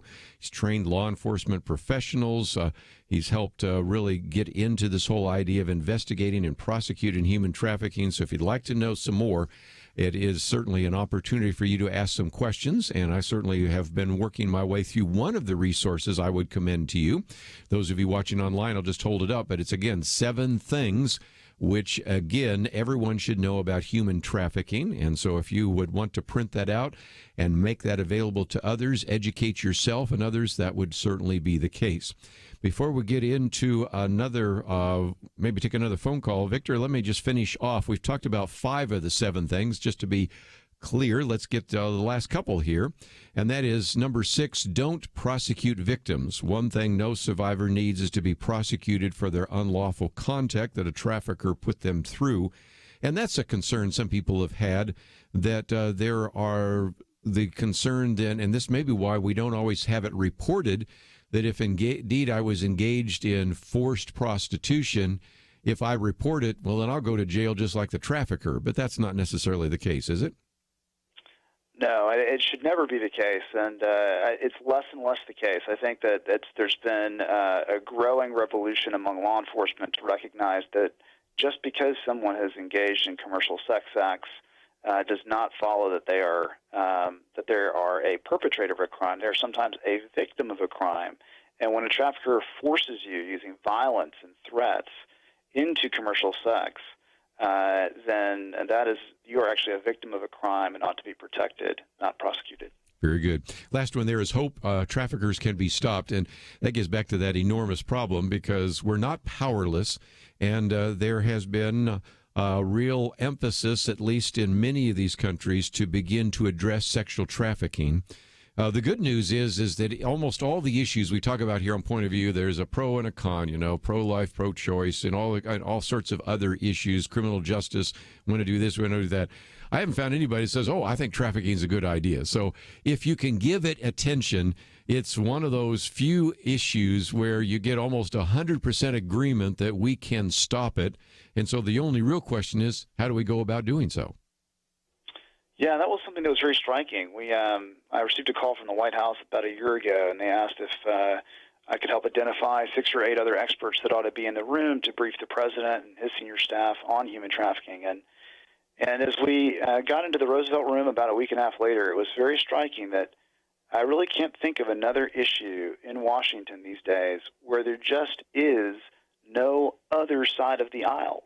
There's just no pro-slavery contingent that people are worried about offending. And what that means is that the nature of the debate has changed. In every other category, it's as always the debate is really, should we or shouldn't we? Should we have abortion? Should we not have abortion? But in this particular case, the question has moved from should we or shouldn't we? Everybody agrees we should put a stop to this. And now the question has turned to, can we? And if so, how? Good stuff. We are going to get into some of the plans that the Human Trafficking Institute has in terms of education as well as various kinds of prosecution. But I've got a number of phone calls, so let me work our way through that first. And so let's go to KNEO. Kathy, I think you have a question for Victor Boutros. Thank you for joining us today. Well, my question is, even in the small southwest Missouri towns, it seems like we have been inundated with a bunch of people who are targeting, like, the Walmart stores, the small town malls, and they're following young women, and we've even had some that have tried to kidnap children. And everybody just keeps saying, have a buddy, don't go out alone and all this kind of stuff. But they're not just targeting the young adults. They're even targeting, the older women. And, it's beginning to get scary. What would you suggest as we're talking with Kathy about some of these posts and some of the concerns about stalkers and things like that? You know, there is wisdom in trying to identify vulnerabilities and try to reduce those vulnerabilities. So there is wisdom in sort of traveling with a friend or making sure others know where you are, being in well-lit areas. Those are all wise things. But ultimately, what we really want to do is actually try and move upstream and stop the problem at its source, which is really the trafficker. In a sense, if you rewind the timeline 200 years, I mean, you could tell Africans in Africa, be careful of these sort of, slave captors and so on. But really what you want to do is you want to stop the slavery itself, stop the slave holders from enslaving others. And that's where we see the biggest transformation taking place, when we move upstream and actually stop the traffickers from engaging in this crime in the first place. Well, and one of the things we've talked about with Noel Boucher is, his wife, Vanessa Boucher, is, of course, working in the area of trafficking. But again, when you work upstream, having a biblical view of sexuality, of certainly wanting to change the attitude that we have towards pornography and sex crimes and those kinds of things, that cultural change is important, because I've oftentimes have said politics is downstream from culture. Trafficking is downstream from a false view and an inaccurate view and an unbiblical view of sexuality, don't you think? That's definitely true. Although I also say that I've actually been encouraged on this front. I think for a while I felt like, particularly in parts of the developing world, you might feel, until we have some kind of spiritual or moral transformation en masse in the entire country, where there's a spiritual epiphany about the value of women, we're not going to see change. And to be honest, sometimes that feels so overwhelming as to feel impossible. You know that all things are possible with God, but it can feel overwhelming. And one of the really interesting transformations that we've seen just in the last 15, 20 years is now these government leaders are starting to have self-interested reasons for improving their trafficking enforcement. For instance, my former co-founder is now the new ambassador for trafficking persons at the State Department, and he leads an office that's required every year to assign a grade to every country in the world on how well they're combating trafficking, with the consequence that if you get a failing grade, you're subject to economic sanctions from the U.S. So now, if you're a senior leader in a government, even if you don't have this spiritual epiphany about the value of women, just out of your own economic self-interest, you start shouting down the chain of command to the police and the prosecutors and judges, guys, you have to get this fixed, because this is now a problem for me. These traffickers are now a roadblock standing between me and the economic objectives I care about. And then as enforcement actually begins to take place, it's incredible how enforcement itself can be an engine for change. Because traffickers at the moment, in places where there's no enforcement, start to believe, well, of course these people don't matter. Look, I'm actually enslaving them, and no one's doing a thing about it. They must not matter that much. But when you have these very powerful people in the community that are actually arrested, and their profits are seized, and they lose their business and their family and their freedom and have to go to jail, all of a sudden it's incredible how fast the word spreads. And that in the implicit inference that these traffickers are drawing is, wow, these victims matter a whole lot more than I thought.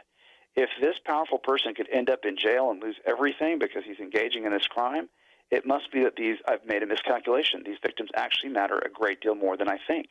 And so it's incredible how you can see enforcement become this catalyst, this engine for starting to produce cultural change. And to me, that was a great point of hope, because I know that we can actually build specialized units that will improve enforcement. It seems much more overwhelming for me to see, entire cultures change in a moment their view of women. We're going to take a break. When we come back, we'll take another phone call, but we'll talk about then those specialized units of the Academy, embedded experts and research and scholarship, and it's all available at, again, this organization, which maybe you're just hearing about today for the first time, the Human Trafficking Institute. We have information about it on our website, pointofview.net. Victor Boutros with us, and when we come back, we'll take another phone call, too, from one of you, so we'll get at least a few calls in if we can before the end of this hour. And if you want more information, if you'd like to print out this little flyer on 7 things everyone should know about human trafficking, it's all available at their website, and we certainly point you in that direction. Let's take a break. We'll continue our conversation with Victor Boutros. Take another phone call right after this.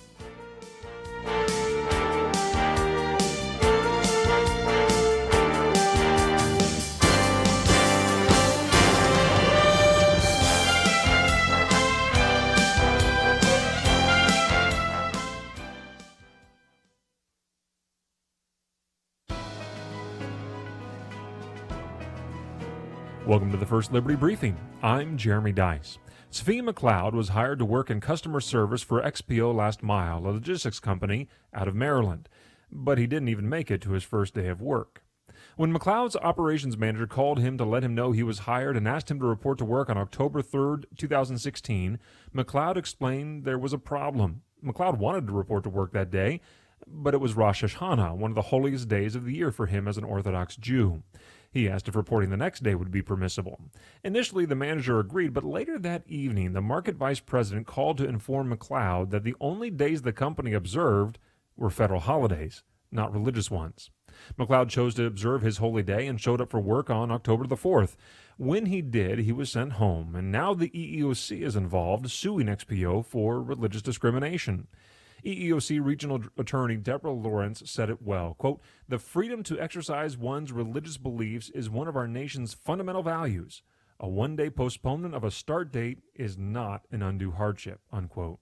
In other words, religious liberty and the corporate mission need not be in conflict. Accommodating the religious practices of our employees is good business. To learn how First Liberty is protecting religious liberty for all Americans, visit firstliberty.org. More people today are saying Americans don't really need religion, but America does need religion. Religion helps the economy, families, and even national security. Learn more by reading Saving America, 10 Reasons Religious Freedom is the Key to Our Nation's Future. You can download this free booklet at firstliberty.org/Saving America. That's firstliberty.org/Saving America. Discover 10 ways religion benefits America at firstliberty.org/Saving America.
Now, back to Point of View, your listener-supported source for truth. Back for a few more minutes. If you'd like to join us, 1-800-351-1212.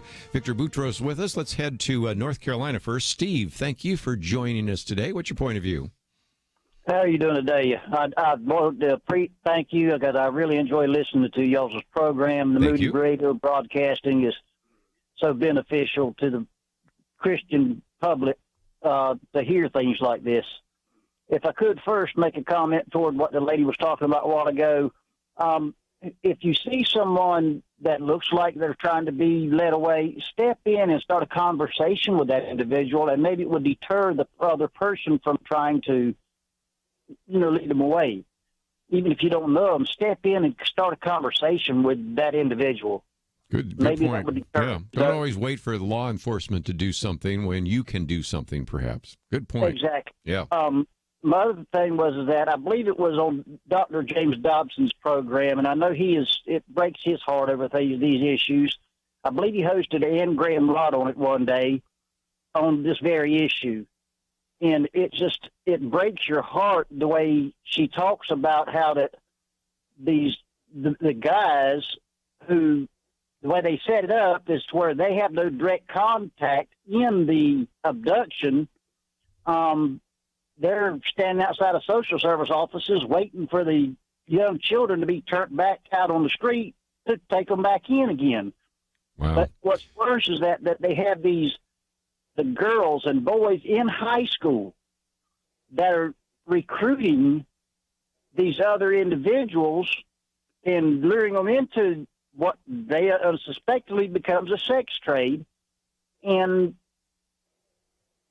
that that individual who is out there doing the recruiting, if they don't meet their goal, they get badly punished, and then a lot of times they're killed and found years later dead. Well, any comments on that, Victor? Can you help us out? Yeah, that is an important point, and I've seen that in my own cases, that you'll have traffickers sometimes coercing their young victims to help them recruit. And so I've had cases where a trafficker will coerce a 16-year-old to go, and I think this particular case, recruit a 12-year-old and compel her into it. And so you don't want to just be looking for sort of men as traffickers. The traffickers sometimes are now using their own victims to help recruit others, because they're often viewed as they're not viewed as traffickers, and so it feels safer for the victim to trust another young girl than it does to trust sometimes the trafficker, him or herself. But we do see that I think we did a report this past spring where we looked at every federal human trafficking case in the country, and 66% of all of our active criminal sex trafficking cases involved only child victims. So every victim in the case was a child. So there is this targeting of children in these cases. Well, and again, one of the things you're doing is trying to set up specialized human trafficking units where you fast track some of the courts. You don't have to completely change the entire criminal justice system, just need, as you said, a small part of the system to enforce these laws, because the last thing you want to happen is for somebody to bond out and continue trafficking, or to jump bond or the rest. So you've got some ways in which you can bring about prosecution of those individuals, and that, again, is one of the most important steps to ending this particular plague on society. Absolutely. What we found is that trafficking is actually a very specialized area of law enforcement. And normally when you have a specialized area of law enforcement, you'll have a specialized unit. So you'll have a narcotics unit or a homicide unit or a organized crime unit to address a specialized area of enforcement. Well, when I was at the Justice Department, we helped participate in a pilot to try and increase federal law enforcement capacity to stop these crimes. So we went to the 94 federal districts around the U.S. and invited them to compete for 6 slots. And in each of those 6 pilot districts, we would go in and do 3 things. First, we just assign federal agents and prosecutors to be part of a new human trafficking unit, a specialized unit that was going to focus on human trafficking. And then we take those teams and we would, secondly, put them through a mini law enforcement academy where we walk them through, here are the strategies that we've seen be effective at each stage of the process, from identifying the cases through the investigation all the way through trial. And then when they would go back, we would pair them up with a prosecutor in our national unit and just roll up our sleeves and start working cases together. And when we pulled the numbers 2 years in, what we discovered is that those 6 pilot districts had just hit it out of the park. They actually had produced more convictions in those 6 pilot districts than the other 88 federal districts combined. There's a 114% increase in the number of trafficking defendants charged in the pilot districts compared with 12% in the rest of the country. So we realized, okay, this is clearly working, and that model is now spreading in the U.S., but where it's not spreading is in the developing world, where trafficking is just blowing up because there's zero enforcement. And so the Human Trafficking Institute was created really to solve that problem, to take the model that we successfully piloted here in the U.S. and spreading here in the U.S. to developing countries that were serious about measurably decimating trafficking, even if it was for their own economic self-interested reasons, but didn't have access to the model or the expertise to do it. So we'll essentially do the same 3 things with those countries. We'll help them vet and build specialized units of police and prosecutors that focus on trafficking, and courts that will fast-track the cases so they don't get stuck in the system somewhere. And then we'll take those units, put them through our Global Human Trafficking Academy, where we walk them through the strategies that we've seen be effective. And then when they go back, we have former law enforcement agents, former prosecutors, who actually move to our partner countries and start officing with those units day in and day out over a period of a couple of years, helping them build their skills, solve case-related challenges, and ultimately create that accountability that ensures there's no corruption in that unit. So that, as you said, you don't have to fix the entire criminal justice system. All you need is that one little unit to start pushing cases all the way through the criminal justice pipeline, from police to prosecution to conviction, and creating that little bit of enforcement risk that starts to bring about big drops in the prevalence of trafficking. Well, again, a new platform that I wanted you to know about. Just before we go, let's talk about how people can get involved and how they can support what you are doing right now in the Institute. Well, I think one of the biggest things, and when I first learned about this work, I really thought that the front lines of the battle against human trafficking was waged by my friends in the FBI, the guys who were going out and doing the raids and getting the victims out. But I actually don't think that's true anymore. I actually think that the front lines of the battle against human trafficking is really waged on the battleground of tangible hope. Not just spiritual hope that God will right things one day in the end, but tangible hope that today God is actually raising up parts of the body of Christ who can actually measurably decimate trafficking through enforcement. And we're starting to see that that is the case now. We're starting to see the laws on the books have changed after millennia, literally thousands and thousands of years of slavery flourishing, even openly on the books, on the laws of democratic countries around the world. It's just in the last 200 years that we've started to see trafficking be uniformly outlawed. And now we're starting to see leaders being motivated to enforce those laws. And now the last domino that we need to see fall is for the police and the prosecutors and the judges to be equipped with the skills to respond to the directives coming down from their superiors. And once they're able to produce that little bit of enforcement risk, we see big drops in trafficking. And so I think the amazing thing is that we, as part of the body of Christ, need to be stewards of that tangible hope. Because until that happens, we're stuck in that terrible position that I was in when I first heard these big numbers of feeling like there's something we have to do, and yet the problem's so big there's nothing I can do about it. Well, now we've seen that tangible hope is there. Victor Boutros, appreciate you being with us today. Again, we have a link to traffickinginstitute.org. Thank you for joining us. We'll take a break, come back with more right after this. Is religious freedom still a cornerstone of the Republic, or has it effectively been crushed by the forces of tolerance? America needs Christians to be informed and as unified as possible, applying God's wisdom to civic life. Point of view can be a key part of a successful mission. I believe in America. I believe God wants His best for us. We can face whatever the world throws at us as long as we stand together. If you have not signed on, please do it now. Support Point of View Radio today at pointofview.net. Set up your monthly gift by clicking the Truth Team 360 picture and then carefully follow the directions. Pointofview.net. By phone, you can give at 1-800-347-5151. 800-347-5151. Or mail that first donation to Point of View, Box 30, Dallas, Texas 75221. Box 30, Dallas 75221. Or call us 800-347-5151. Point of View will continue after this.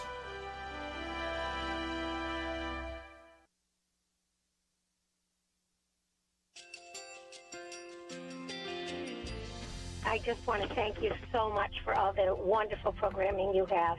You're just absolutely fantastic. I recently started listening to Point of View, and I really found it interesting because of the different subjects you cover. Thank you for that. I really appreciate everything that you do in keeping us informed. Thank you, Kerby, for everything that you have been doing. I appreciate all the work that you're doing, advocating for the Word of God. Thank you so much. Point of View, I think, is absolutely necessary because it's a Christian perspective, a biblical worldview perspective, and receive very current, up-to-date information about what is really going on, week to week in our culture, which is changing so rapidly, and yet it's morally sliding backwards. Yeah, I'm just, first of all, I thank you guys. Y'all's program is wonderful, and enjoy it every day. I learn so much every time I listen to it. Point of View Radio Talk Show.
Hi, this is Kerby Anderson. You know, each day we take on the tough issues and provide a biblical perspective to them. The topics we cover are wide-ranging: apologetics, theology, prophecy, creation and evolution, intelligent design, marriage, family, child-rearing, the millennial generation, friends and society, politics, economics, business, religious liberty, the Constitution, public policy, foreign policy, military policy, tensions in the Middle East, abortion, homosexuality, pornography, sexual ethics, media, technology, history, and America's godly heritage. We talk about anything that affects your faith, your family, or your freedom. So don't go anywhere, because Point of View continues right now.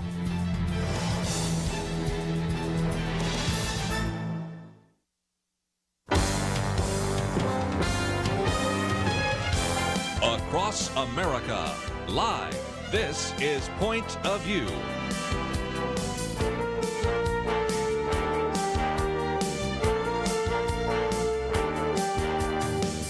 And now, Kerby Anderson. Let's spend some time talking about some of the issues in the news. And, of course, one of those has been the Florida vote recount. And, again, I think it's important to understand why this particular recount, compared to so many others, have been controversial. And that is, Gary Bauer said something the other day, I thought it was really powerful, because he said, why is it that whenever we find additional ballots, they always go towards the Democrat? And for those of you that are younger, let me give you a little bit of a history so you can understand why he would even say that in the first place. 1948, this is a senatorial election with Lyndon Johnson running against Coke Stevens. And all of a sudden, they find some extra ballots. And in one particular case, everybody in this one precinct voted in perfect alphabetical order. I mean, it was obviously something that was manipulated. And so that was not atypical. You've had some of those kinds of votes in the past. You had a presidential election in 1960 in which there was some question as to whether or not all the votes that came out of Cook County, for example, which put John F. Kennedy over Richard Nixon, were maybe done through some kind of corrupt machine. The question was asked of Richard Nixon, aren't you going to challenge that? He said, no, I don't want people to lose a confidence in voter integrity.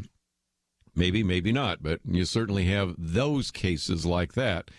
You can take even some more recent ones. There was some question in 2000 in the presidential election of course, George W. Bush over Al Gore, win by 537 votes. Some people wonder whether or not all of those votes were counted effectively, and you went back and forth, the hanging chads, which of course reminds us of that taking place. And let's take another one, a senatorial election, since I've mentioned some presidential ones, senatorial one, another senatorial one would be 2008. When they thought they'd counted all the ballots correctly, Norm Coleman won. And then when they went back and recounted them again, Al Franken won. Now, it took a long period of time to get there. So, nevertheless, it seems like whenever you find more ballots, they always seem to go in one direction. Now, does that mean that in every case we are dealing with corruption? Maybe not. But you can see why there is so much hostility, so much fear, so much concern, so much finger pointing. And so for a minute, I thought I'd just give you a brief overview of the Florida vote recount. This comes from CNN, and I think Ryan Nobles does at least a fair job of trying to explain the circumstances. When we come back from the break, I want to get a piece by Art Moore talking about how there was an attempt to try to impound the Florida voting machines, and that went nowhere. But nevertheless, of course, you had over the weekend the Florida Secretary of State announcing that these so-called razor-thin elections in Florida, the governor, senatorial, and agricultural commissioner being the three, were going to be reviewed and recounts were going to be done because the margin in all three of those were less than 0.5%. Okay. So according to the unofficial results filed by the various counties, Rick Scott led at that time by about 12,000 votes. But you can go back to the original numbers, which I'll mention in just a minute, because originally it looked like he was ahead by a little bit more, up to as much as 57,000. But anyway, let's go on. You have the governor's race. You have Ron DeSantis ahead of the Democratic Tallahassee mayor, Andrew Gillum, by about 34,000 votes, but at one point it had been a little higher. And then, of course, you have the Democrat agricultural commissioner, Nikki Fried actually holding just a very slim margin over the Republican Matt Caldwell. So as you might imagine, of course, the recounts have begun. We've watched some of those. You can actually watch them online. I was watching that a little bit last night just to see what it looks like when they're putting all these ballots through these machines once again. So, of course, some of the biggest developments aren't necessarily the counts, as it is the lawsuits that can and certainly will be filed by some of these campaigns. Republican lawsuits will be designed to try to preserve the vote totals as they currently exist. Democratic ones want to expand the pool of available voters. And so you've got all of that. Of course, the whole question is to where did some of these other ballots come from, whether the chain of control was mandated, were there any additional ones added to this, those kinds of things. And, of course, it seems like every once in a while in Florida we have one of these simply because Florida is not an overtly red or overtly blue state. It's sort of a purple state. And so we sometimes get these very close elections, whether it was for the president in 2000 or whether in this case in 2018, the governor, senator, and agricultural commissioner. And, of course, in the midst of this, we not only have, of course, the lawsuits, but we have what you might call the PR battle as well. Because two of the lawsuits by the sitting governor and presumptive nominee, possibly, to the United States Senate is Rick Scott, were against Palm Beach and Broward County.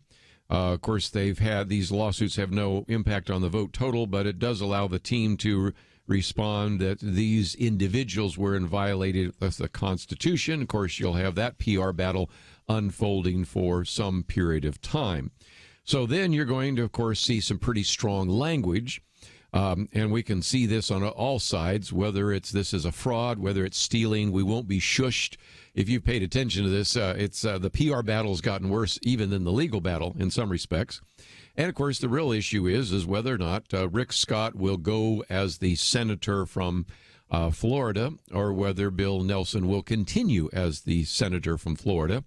When you talk about the gubernatorial race, again, most people expect that Ron DeSantis will probably make it because those percentages and numbers are still high. But again, some of those could be the case.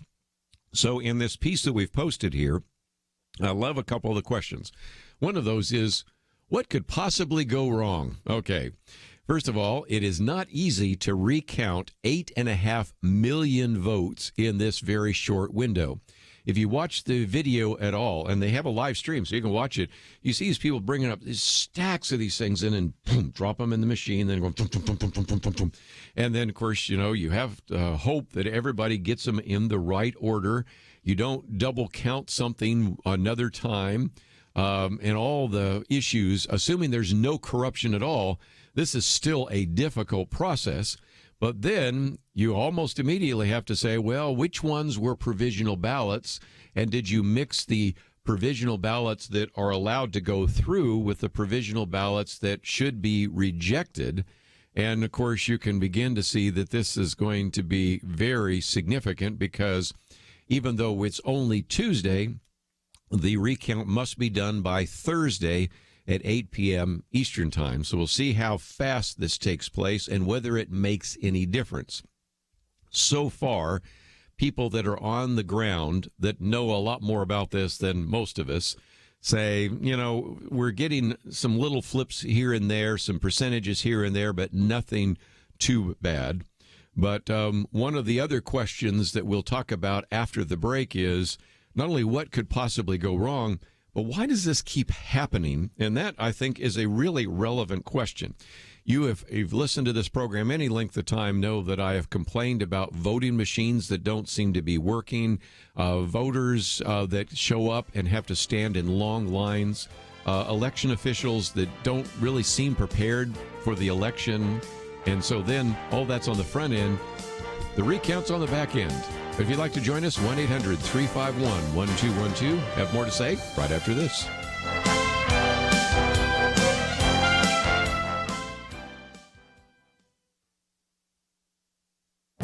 This is Viewpoints with Kerby Anderson. The term anti-Semitism has been loosely thrown around for years and used recently to label the president, even though he has Jewish people in his extended family. It's about time to give specificity to a real problem that has often been redefined and demeaned by misuse. At the core of anti-Semitic thought is that Jews are the source of many social problems, and thus Jews are guilty of everything. This is what's so crazy about this false belief. Supposedly, Jews are the reasons for problems in commerce in our culture. Arab countries have 40 times the population of Israel and occupy land area that is 500 times greater. Yet it is Israel that is the problem and must be pushed into the sea. And the United Nations routinely passes resolutions condemning Israel while ignoring significant human rights abuses in other countries. The murderer who rushed into the Pittsburgh synagogue and killed 11 Jews certainly believed that Jews were the problem and needed to be killed. If you read some of his Gab posts, you will be horrified by his anti-Semitic words and images. Dennis Prager reminds us that Jews understand this hatred. On Passover, they read from a Jewish prayer book these words, "In every generation they arise to annihilate us." Notice it doesn't say persecute us or even enslave us. Anti-Semites want to kill all Jews and eliminate them from the planet. This level of hatred isn't just irrational, it's demonic. It's about the only explanation you can have for people possessed by a level of hatred that makes no sense. Jews number 18 million in a world population of 7.5 billion. Israel occupies a landmass no bigger than New Jersey, yet Jews are the problem and Israel is the problem. This only makes sense when viewed through the lens of spiritual warfare. I'm Kerby Anderson, and that's my point of view.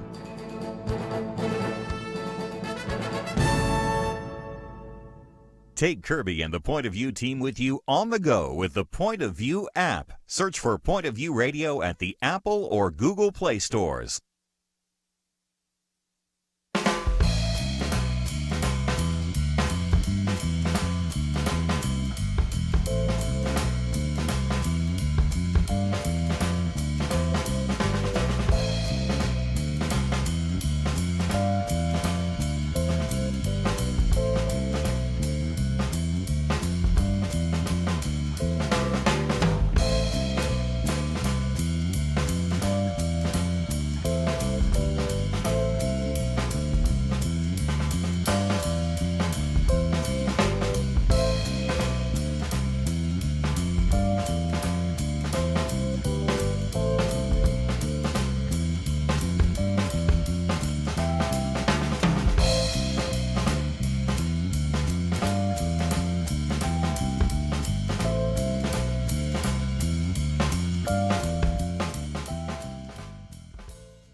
You're listening to Point of View, your listener-supported source for truth. Back once again, if you'd like to join our conversation, 1-800-351-1212. If you want to talk about some of these issues of voter irregularities, I want to take those calls. A little bit later, we're going to talk about those fires in California, as horrible and as devastating they are. And again, so many individuals have lost their lives. There is a lot of finger pointing, some saying, well, this is due to climate change. Others are saying this is due to mismanagement of the forests. And so we'll get into some of that because we are dealing with just a horrendous loss of life and property and the rest. We'll get to that in just a minute. But I want to talk about the election in Florida, which is on the other coast. And let's go to Rick in Florida because, Rick, I think you've got a good point, and it's one that I think Senator Marco Rubio made. So go for it. Well, Kerby, I live here in the Panhandle of Florida, which is just north of Panama City and Bay County and surrounding counties. And we had what amounts to approximately a Category 5 hurricane. Yes. Came through our area on October the 10th and basically just went off like an atomic bomb around here. And everything is, all the trees are down, homes are destroyed or damaged, and businesses down. We were shut down basically for a month. And but now our voting, we wasn't able to go to our precincts like we normally were. We was only had 3 precincts in the whole county up here that was open. But our count is all right. Our count here in the county where I'm at, and also in Bay County and surrounding counties in the Panhandle, there's no problem with the count here. There's no problem with the elections. They was able to get it all done in a timely manner. And thanks to Rick Scott, which has helped us out on this by opening up early voting. Thanks to him for doing that and helping us out. But anyway, everything went smooth up here, no problems at all. So the Panhandle is basically a Republican stronghold here. and there's no problems. And we had a devastating hurricane to go through. Well, again, Senator Marco Rubio made that case because here you have some of you that really suffered terribly with a Category 4, or you're saying Category 5 hurricane devastation, and yet you got yours in on time, and nobody was waiting on you. And this time last week, we're still waiting for Palm Beach and Broward County. And so if that doesn't strike you as something that is amiss, then I just don't know what else to make the case for. But this is why some people have just been very frustrated about this whole election there in the state of Florida and now the current recount. So we will certainly encourage our listeners to pray for you guys up there. I know you just were hit like a bomb went off, as you said, and if nothing else, you deserve high marks for being able to get an accurate vote count in. So thank you for joining us today. Thank you. And also, there was a gentleman on Fox News a couple of nights ago, 2 or 3 nights ago, and he said that the problem was that not that the count, it's just that they're trying to do some kind of voter fraud here in these counties. And, you know, we don't need to stand for it. The time limit's up for the votes to be in, and whatever time that is, it needs to be enforced. And no more votes can be turned in after that time. Well, again, I think that's the way you would normally see that. And, of course, the difficulty, at least in the senatorial race, is the governor also is running for senator, so they're saying he should be recusing himself and everything else. But back to the issue, you know, we've had some problems, is that a nice way to say it, with things like Palm Beach and Broward County. Had some problems with some of the positions that are held by those individuals. But now we're into the recount. So let me talk about the recount problem. And then I want to talk about the legal issue, and then we'll go on to some other issues. By the way, if you'd like to join us, maybe you have some thoughts about the recount or about the election. I'll mention Arizona in just a minute for those of you in Arizona, because that one has now been resolved, but it raised some questions as well. And you might say, okay, why are we having this problem in Florida?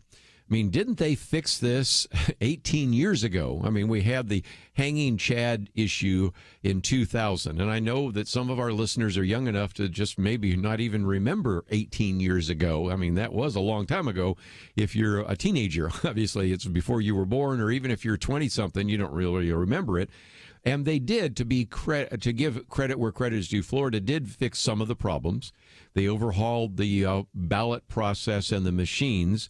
And they also set some timelines, because that's what Rick was just talking about a minute ago. Here's the problem. When they set those timelines for when tasks need to be completed, they were set at a time when the population in Florida was about, at least the voters population, not the whole population, but the voter populations was about 5 million in round numbers. But this election, as I just mentioned a minute ago, was 8.5 million. So obviously, this is just basic math. It's easier and simpler to count 5 million votes than it is to count 8.5 million votes. You see that? And of course, then the other issue is that this is a very close election. The concern that many people have had over the years is that any time an election is close, it could go either way. And you might, if you were listening last Friday, remember that one of my panel members around the table who'd actually been involved in a number of different races, Rick Perry for governor, John Cornyn for Senate, and some of that. He said the argument always in the campaign is you need to win by more than 10% so that you don't even have to worry about any of this kind of stuff. And, of course, it's like some of us that have played sports. If you got the sense that the referee, basketball, or the umpire, whatever, for baseball, whatever, wasn't on your side, you sort of said, okay, we got to win by a few extra points. We got to score a few more baskets. We got to hit a few more hits, whatever it might be, because the person that's supposed to be objective isn't. And so that is, of course, another issue there as well. But here are, again, some of the issues. Tomorrow in federal court in Tallahassee, there's going to be a judge who will hear a case regarding the adjudication of these provisional ballots and the mail-in ballots. The best guess right now, according to this piece that we've posted here, is that many of those ballots are at stake, is around maybe 20,000, and that could make a difference. So that's one possibility there. you can see that when you look at some of those that might disproportionately come from minority communities or younger communities, guess which side's going to want those admitted? Well, that would be Democrats. When you have those which are mail-in ballots, which oftentimes absentee ballots tend to go a little towards the Republican, you know which side's going to want those. And so that is kind of where we stand right now.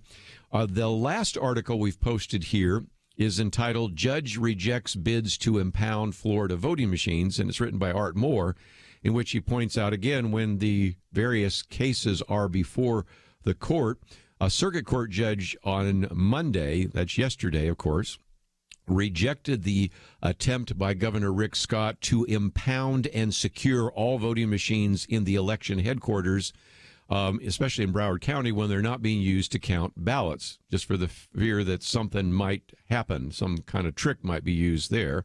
But that didn't go anywhere. And so on Sunday, of course, the supervisors of the elections across Florida began the mandatory machine recounting of the 8.5 million ballots. As I pointed out, on election night, Rick Scott actually had held a very significant lead of 57,000 votes over Bill Nelson. That was on election night, but it went from 57,000 down to 13,000. The Republican Ron DeSantis led Andrew Gillum by 36,000 on the governor's race. But, of course, most of that has been dwindling, and so we find ourselves where it is right now. And, of course, the big issue is that in the midst of it, Andrew Gillum has made the famous statement, we're not going to be shushed. Well, nobody's shushing him, but they're also saying, let's make sure that we get an accurate count, and that's where we find ourselves in right now. Let's jump from Florida for just a minute to Arizona. In Arizona, now, of course, you have the representative, Kyrsten Sinema, who has actually now been declared the winner with a lead of 1.7 percentage points over the representative Martha McSally. And so that pretty much ended that. But again, the questions were, what about this because of, the issue of signature verification for ballots that were sent in by mail? And so that one looked like it might be an issue. For you listeners in Georgia, I haven't forgotten you either.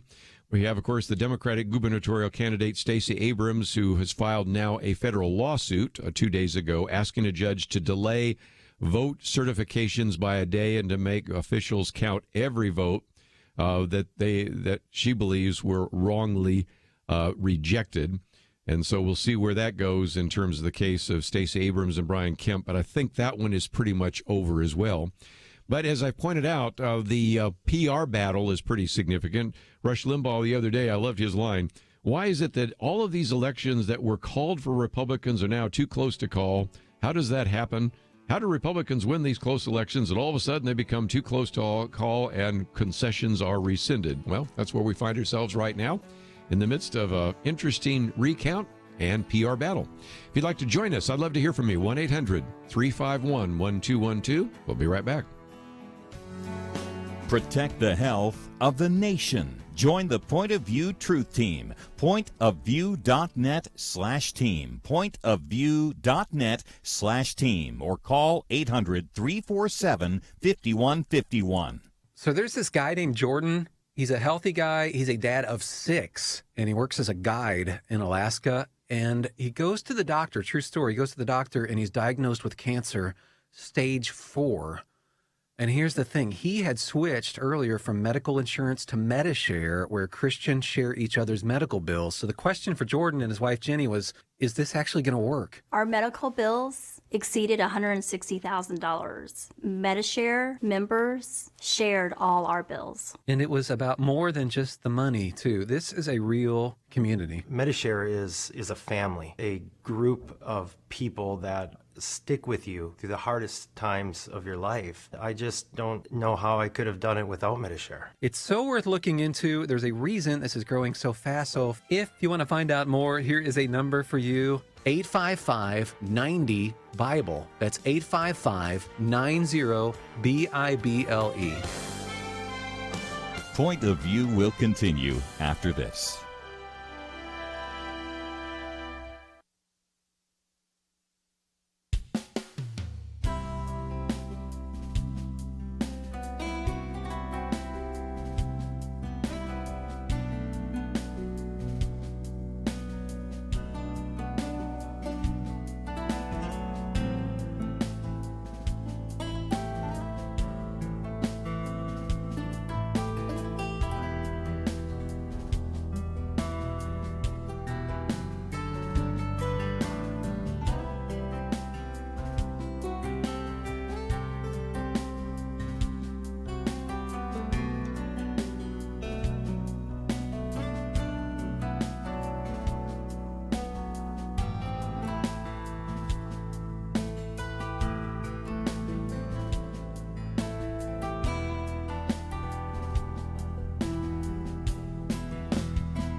are listening to Point of View. The opinions expressed on Point of View do not necessarily reflect the views of the management or staff of this station. And now, here again is Kerby Anderson. Let's move our attention to some of these just horrific fires in California right now. These are now the deadliest wildfire in the history of the state of California. Just the other day, they found 13 sets of human remains, bringing the death toll just for the Camp Fire alone to 42. I think the ultimate total is 44. As we see, this state has just been devastated by these fires. And so the firefighters are making some progress containing the Camp Fire a little bit, but still that is just so incredible. And I thought I'd just share one story of these escapes and close calls. One of the stories comes from Nicole Jolly.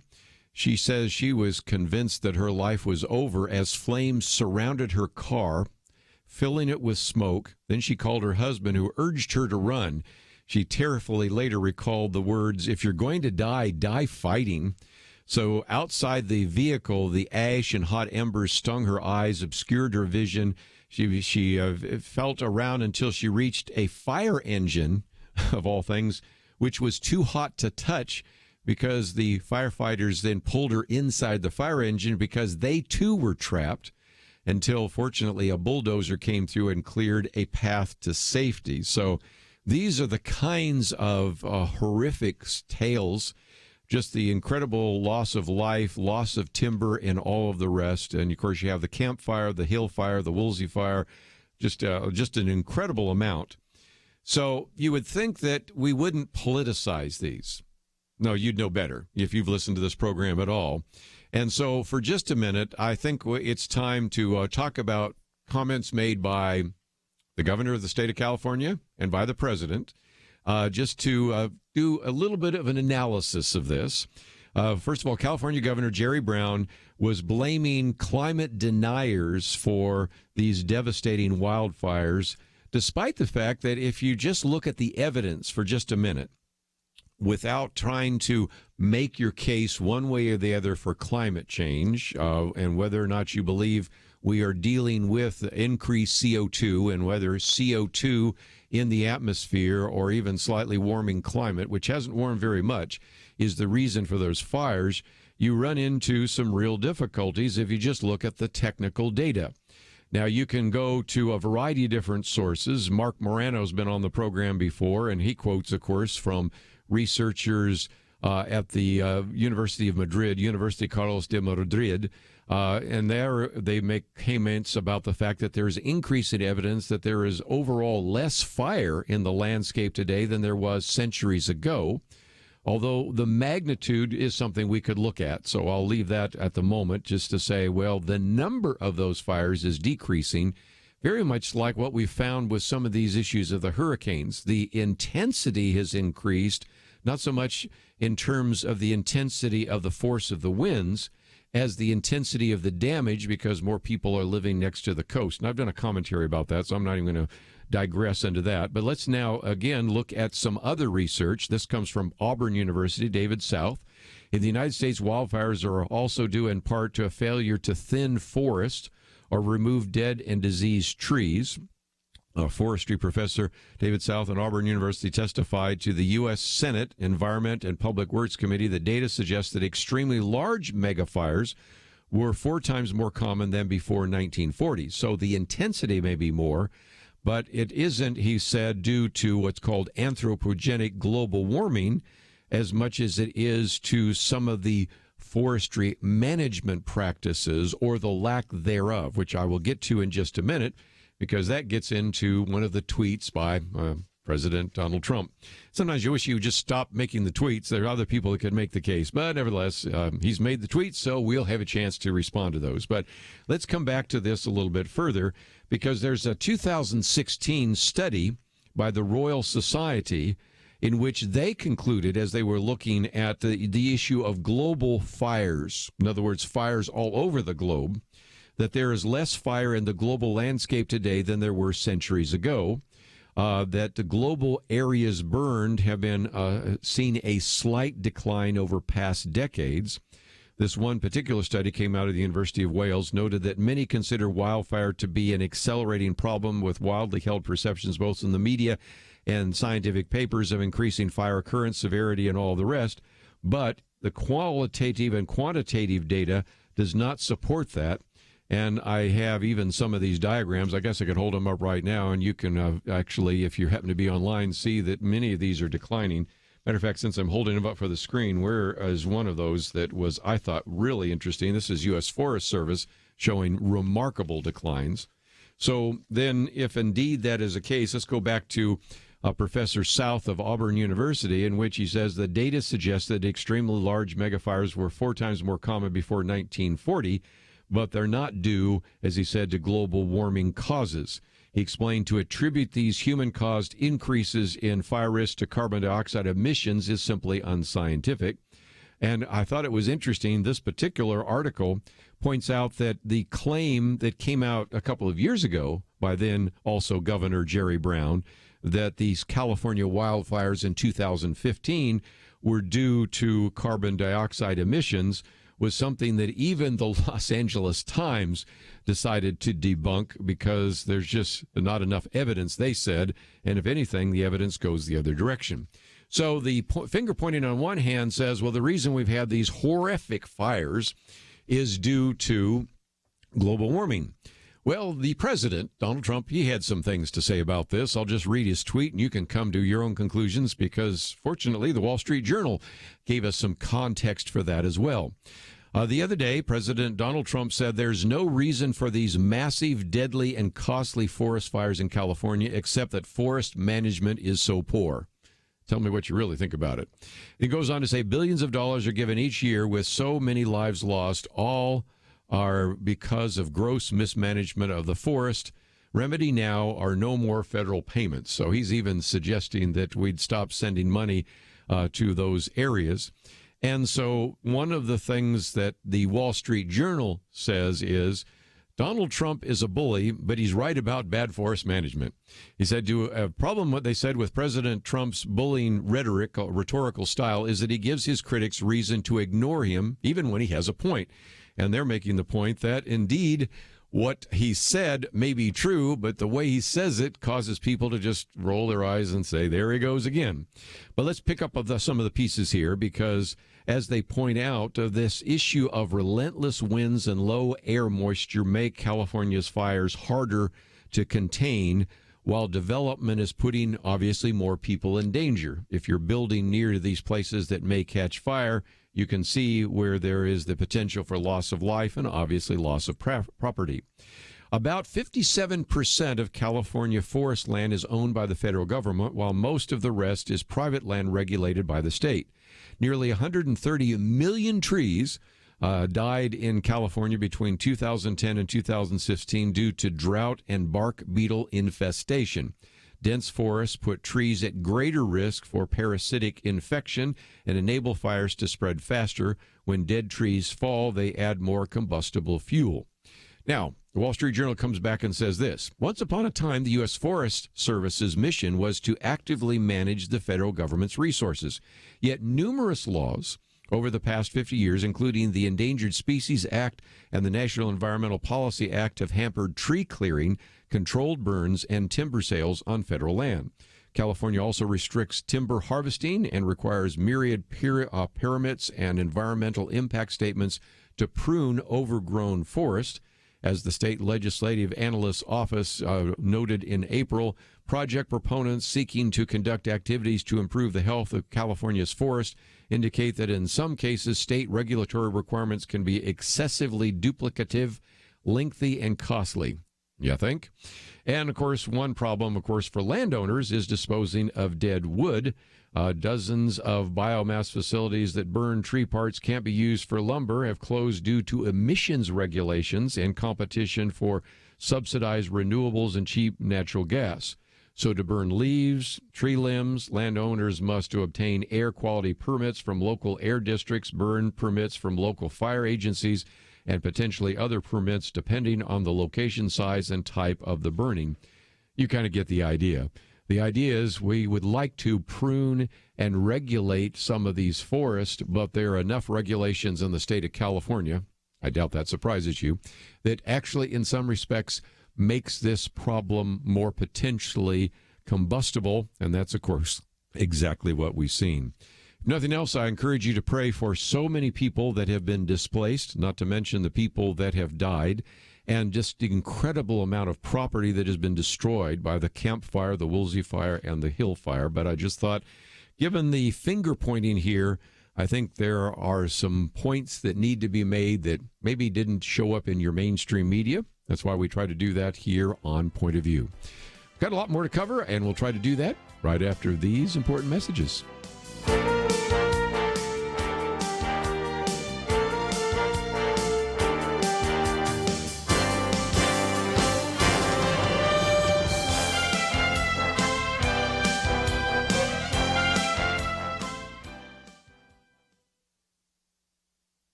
Welcome to the First Liberty Briefing. I'm Jeremy Dice.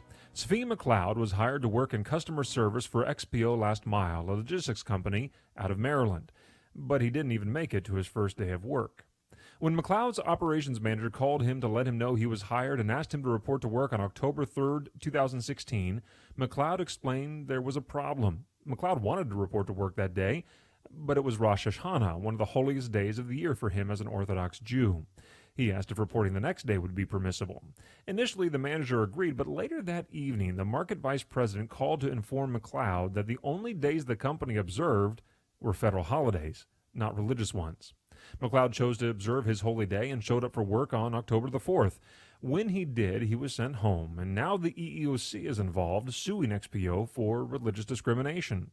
EEOC Regional Attorney Deborah Lawrence said it well, quote, "The freedom to exercise one's religious beliefs is one of our nation's fundamental values.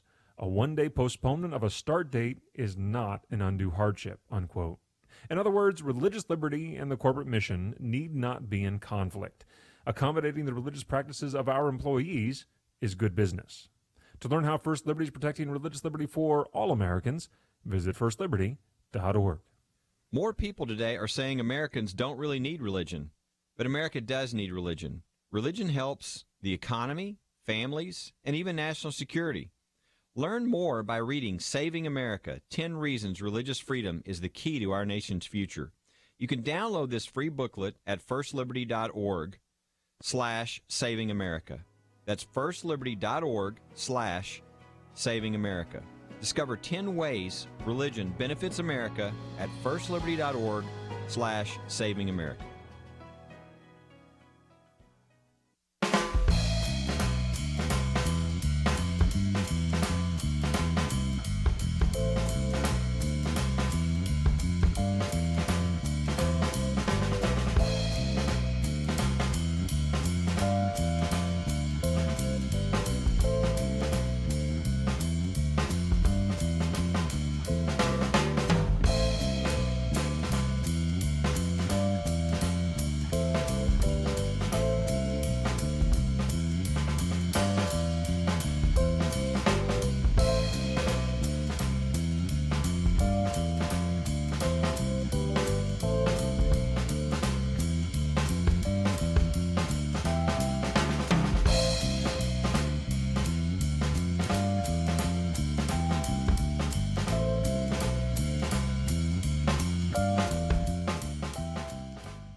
Now, back to Point of View, your listener-supported source for truth. Back for a few more minutes. If you'd like to join our conversation, 1-800-351-1212. If we have time, I'll get to another kind of counterpoint, finger pointing again from the French president and the president of the United States if we have time. But let's see where these phone calls take us first. Let's head to Missouri, KNEO. Katie, thank you for joining us today. Yes, I was just telling your phone man that Donald Trump is telling the absolute truth. I'm from California, and my dad and my grandfather were raised around the Redding area. And when they were young, the Indians used to go and burn that underbrush out all the time. And they were able to cut down in certain areas. And after the environmentalists took over California, you can't do that at all. I think the Indian reservation land, they're allowed to do it. And I don't think they get any fires on that land. You'll have to look that up. But all of the rest of us, they did the same thing with the flood. We all got flooded in 86 because of a beetle bug that was supposed to be an endangered species, but it just went down with the flood and set up its thing on the next down about 50 miles down. It didn't kill the beetle bug, but it killed people from the flood and destroyed a lot of property. So you've got a very strong environmental movement in California that is causing this problem. That's what it is. Well said, because as I mentioned just a minute ago, the Wall Street Journal talked about the Endangered Species Act and National Environmental Policy Act, but of course a lot of that has to do with some of the state laws and things of that nature. And if you're an environmentalist and you say, I just want it to be like nature, well, guess what? I've ridden, it took me a week to ride to the Bob Marshall Wilderness in Montana, which is, I think, the largest wilderness area in the lower 48 states. Now, you, the listeners in Alaska, have larger ones, but that one is huge. And if there's a fire, they don't really go out of their way to try to control it, because they recognize that before we were here, before American white settlers were here, and where there were just maybe a few Indians here, there would be lightning strikes and others, and these would burn off certain areas, and so the fires were less catastrophic. So in some respects, when the argument is being made that I want to manage nature, well, you're actually doing, in some cases, more harm than good, because you could clear that out.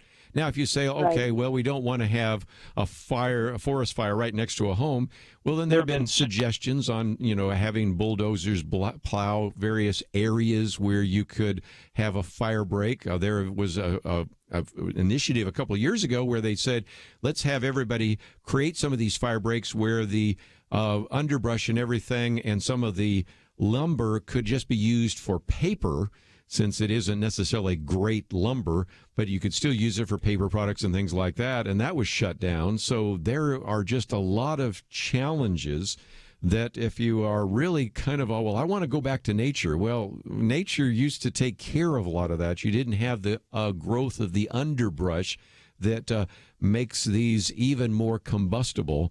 And so whether you look at some of the federal regulations, or in the state of California, some of the statewide regulations, or the fact that if you're even a private landowner trying to just even burn the various things that you might have, the leaves and the parts of the tree and all those kinds of things, that's going to be difficult because of some of the regulations. So the regulations may have made it worse. And yet, again, the finger pointing this week has been, if we would just get rid of these climate change deniers, and we would just have even more rigorous controls on all sorts of economies around the world, we would not have these horrendous fires, tornadoes, and everything. And I think the biggest problem that many of us have with this whole climate change model is that it predicts everything. You might say, well, that's good, isn't it? No. One of the things I learned, I got 2 degrees in science. One of the things I learned is if you got a theory that predicts everything and is an answer for everything, it explains nothing. Because, why do we have tornadoes? Why do we have more tornadoes? Well, that's climate change. Why do we have fewer tornadoes? That's climate change. Why do we have more hurricanes? That's climate change. Why do we have less hurricanes? That's climate change. Why do we have more hotter summers? Well, that's climate change. Why do we have colder winters? That's climate change. In other words, everything is put on the back of climate change. And you don't have, in a sense, a way to even falsify the model, because it's just an answer, a rhetorical answer, by the way, for almost all of the problems that we have.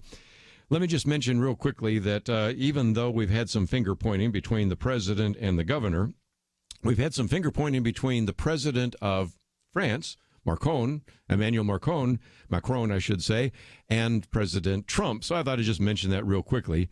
Now, if you saw the tweet by the president, you go, what? What's that all about? Because he says Emmanuel Macron suggests building its own army to protect Europe against the United States, China, and Russia, but it was Germany in World War I and II. How did that work out for France?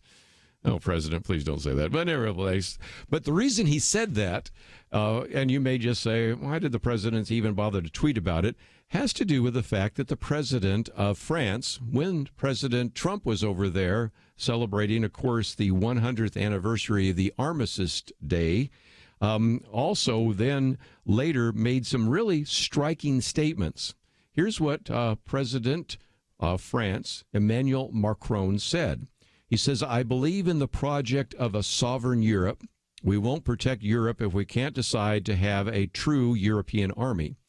And so the argument, of course, that Donald Trump's making is, well, you need to support NATO or else support yourself. So I think in some respects, it starts out sounding like he sort of agrees with Donald Trump. But then he goes on to say we have to have a Europe that can defend itself alone without relying on the United States in a more sovereign manner. Okay, now that's starting to say, well, we don't like you Americans over here helping us defend France. But then this is the line that got, I think, Donald Trump and a lot of people going, where does this come from? Because Emmanuel Macron said we should protect ourselves when it comes to China, Russia, and even the United States. And at that point you go, what? Do you really think that the United States is a threat to the sovereign country of France in the same way maybe China and Russia is? And, of course, you can see why that actually apparently stuck in the craw of Donald Trump. And so one of those issues that led to the tweets that we've seen in the news today. But, again, I just thought I'd share that behind the scenes because most likely you've probably seen some of the comments being made about the tweet by the president after visiting with the French president. But when the French president refers to threats from China, Russia, and the United States, okay, I think that's a little over the top. Even in the heightened, politicized environment that we find ourselves in today. Tomorrow we're going to get into a couple of other issues, but one of those is how Democrats are now moving more and more to what's called the House popular vote, the national popular vote, and the Senate popular vote. It's a way of saying we want to get rid of the Electoral College. We want to get rid of a situation in which two senators from California have the same votes as two senators from Wyoming. And so we'll get into some of those issues as well as continuing following some of these stories that we've been dealing with all week. So, again, if you would like to join us tomorrow, I would encourage your phone calls. That number is 1-800-351-1212. If you didn't get through today or you had some comments you wanted to make and weren't able to make them, we would certainly welcome those tomorrow. Let me just mention that in the first hour today, we did talk with Victor Boutros about the Human Trafficking Institute, and I would commend to you this little PDF that they have available, 7 Things Everyone Should Know About Human Trafficking. It is something you can use to educate people in your community, maybe even in your church. And if nothing else, we need to be the eyes and ears. We can't always expect law enforcement to catch all traffickers. If something doesn't look right, get involved. And certainly, if you see something, say something. Whether it's trafficking or terrorism, you certainly can be a positive influence in our society. And you'll find all of that on our website, pointofview.net. Hope you'll also click on that button that says donate. As we come to year end, we certainly need your financial gifts to continue this ministry. I want to thank Andrew and Steve for their help behind the scenes. We'll see you back here tomorrow for our Millennial Roundtable.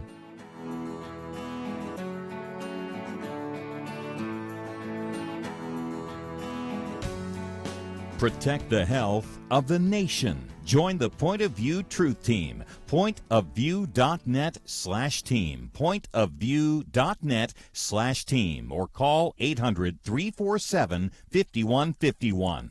So there's this guy named Jordan. He's a healthy guy. He's a dad of 6, and he works as a guide in Alaska. And he goes to the doctor, true story, he goes to the doctor, and he's diagnosed with cancer, stage 4. And here's the thing. He had switched earlier from medical insurance to Medishare, where Christians share each other's medical bills. So the question for Jordan and his wife, Jenny, was, is this actually going to work? Our medical bills exceeded $160,000. Medishare members shared all our bills. And it was about more than just the money, too. This is a real community. Medishare is a family, a group of people that stick with you through the hardest times of your life. I just don't know how I could have done it without Medishare. It's so worth looking into. There's a reason this is growing so fast. So if you want to find out more, here is a number for you. 855-90-BIBLE. That's 855-90-BIBLE. Point of View is produced by Point of View Ministries.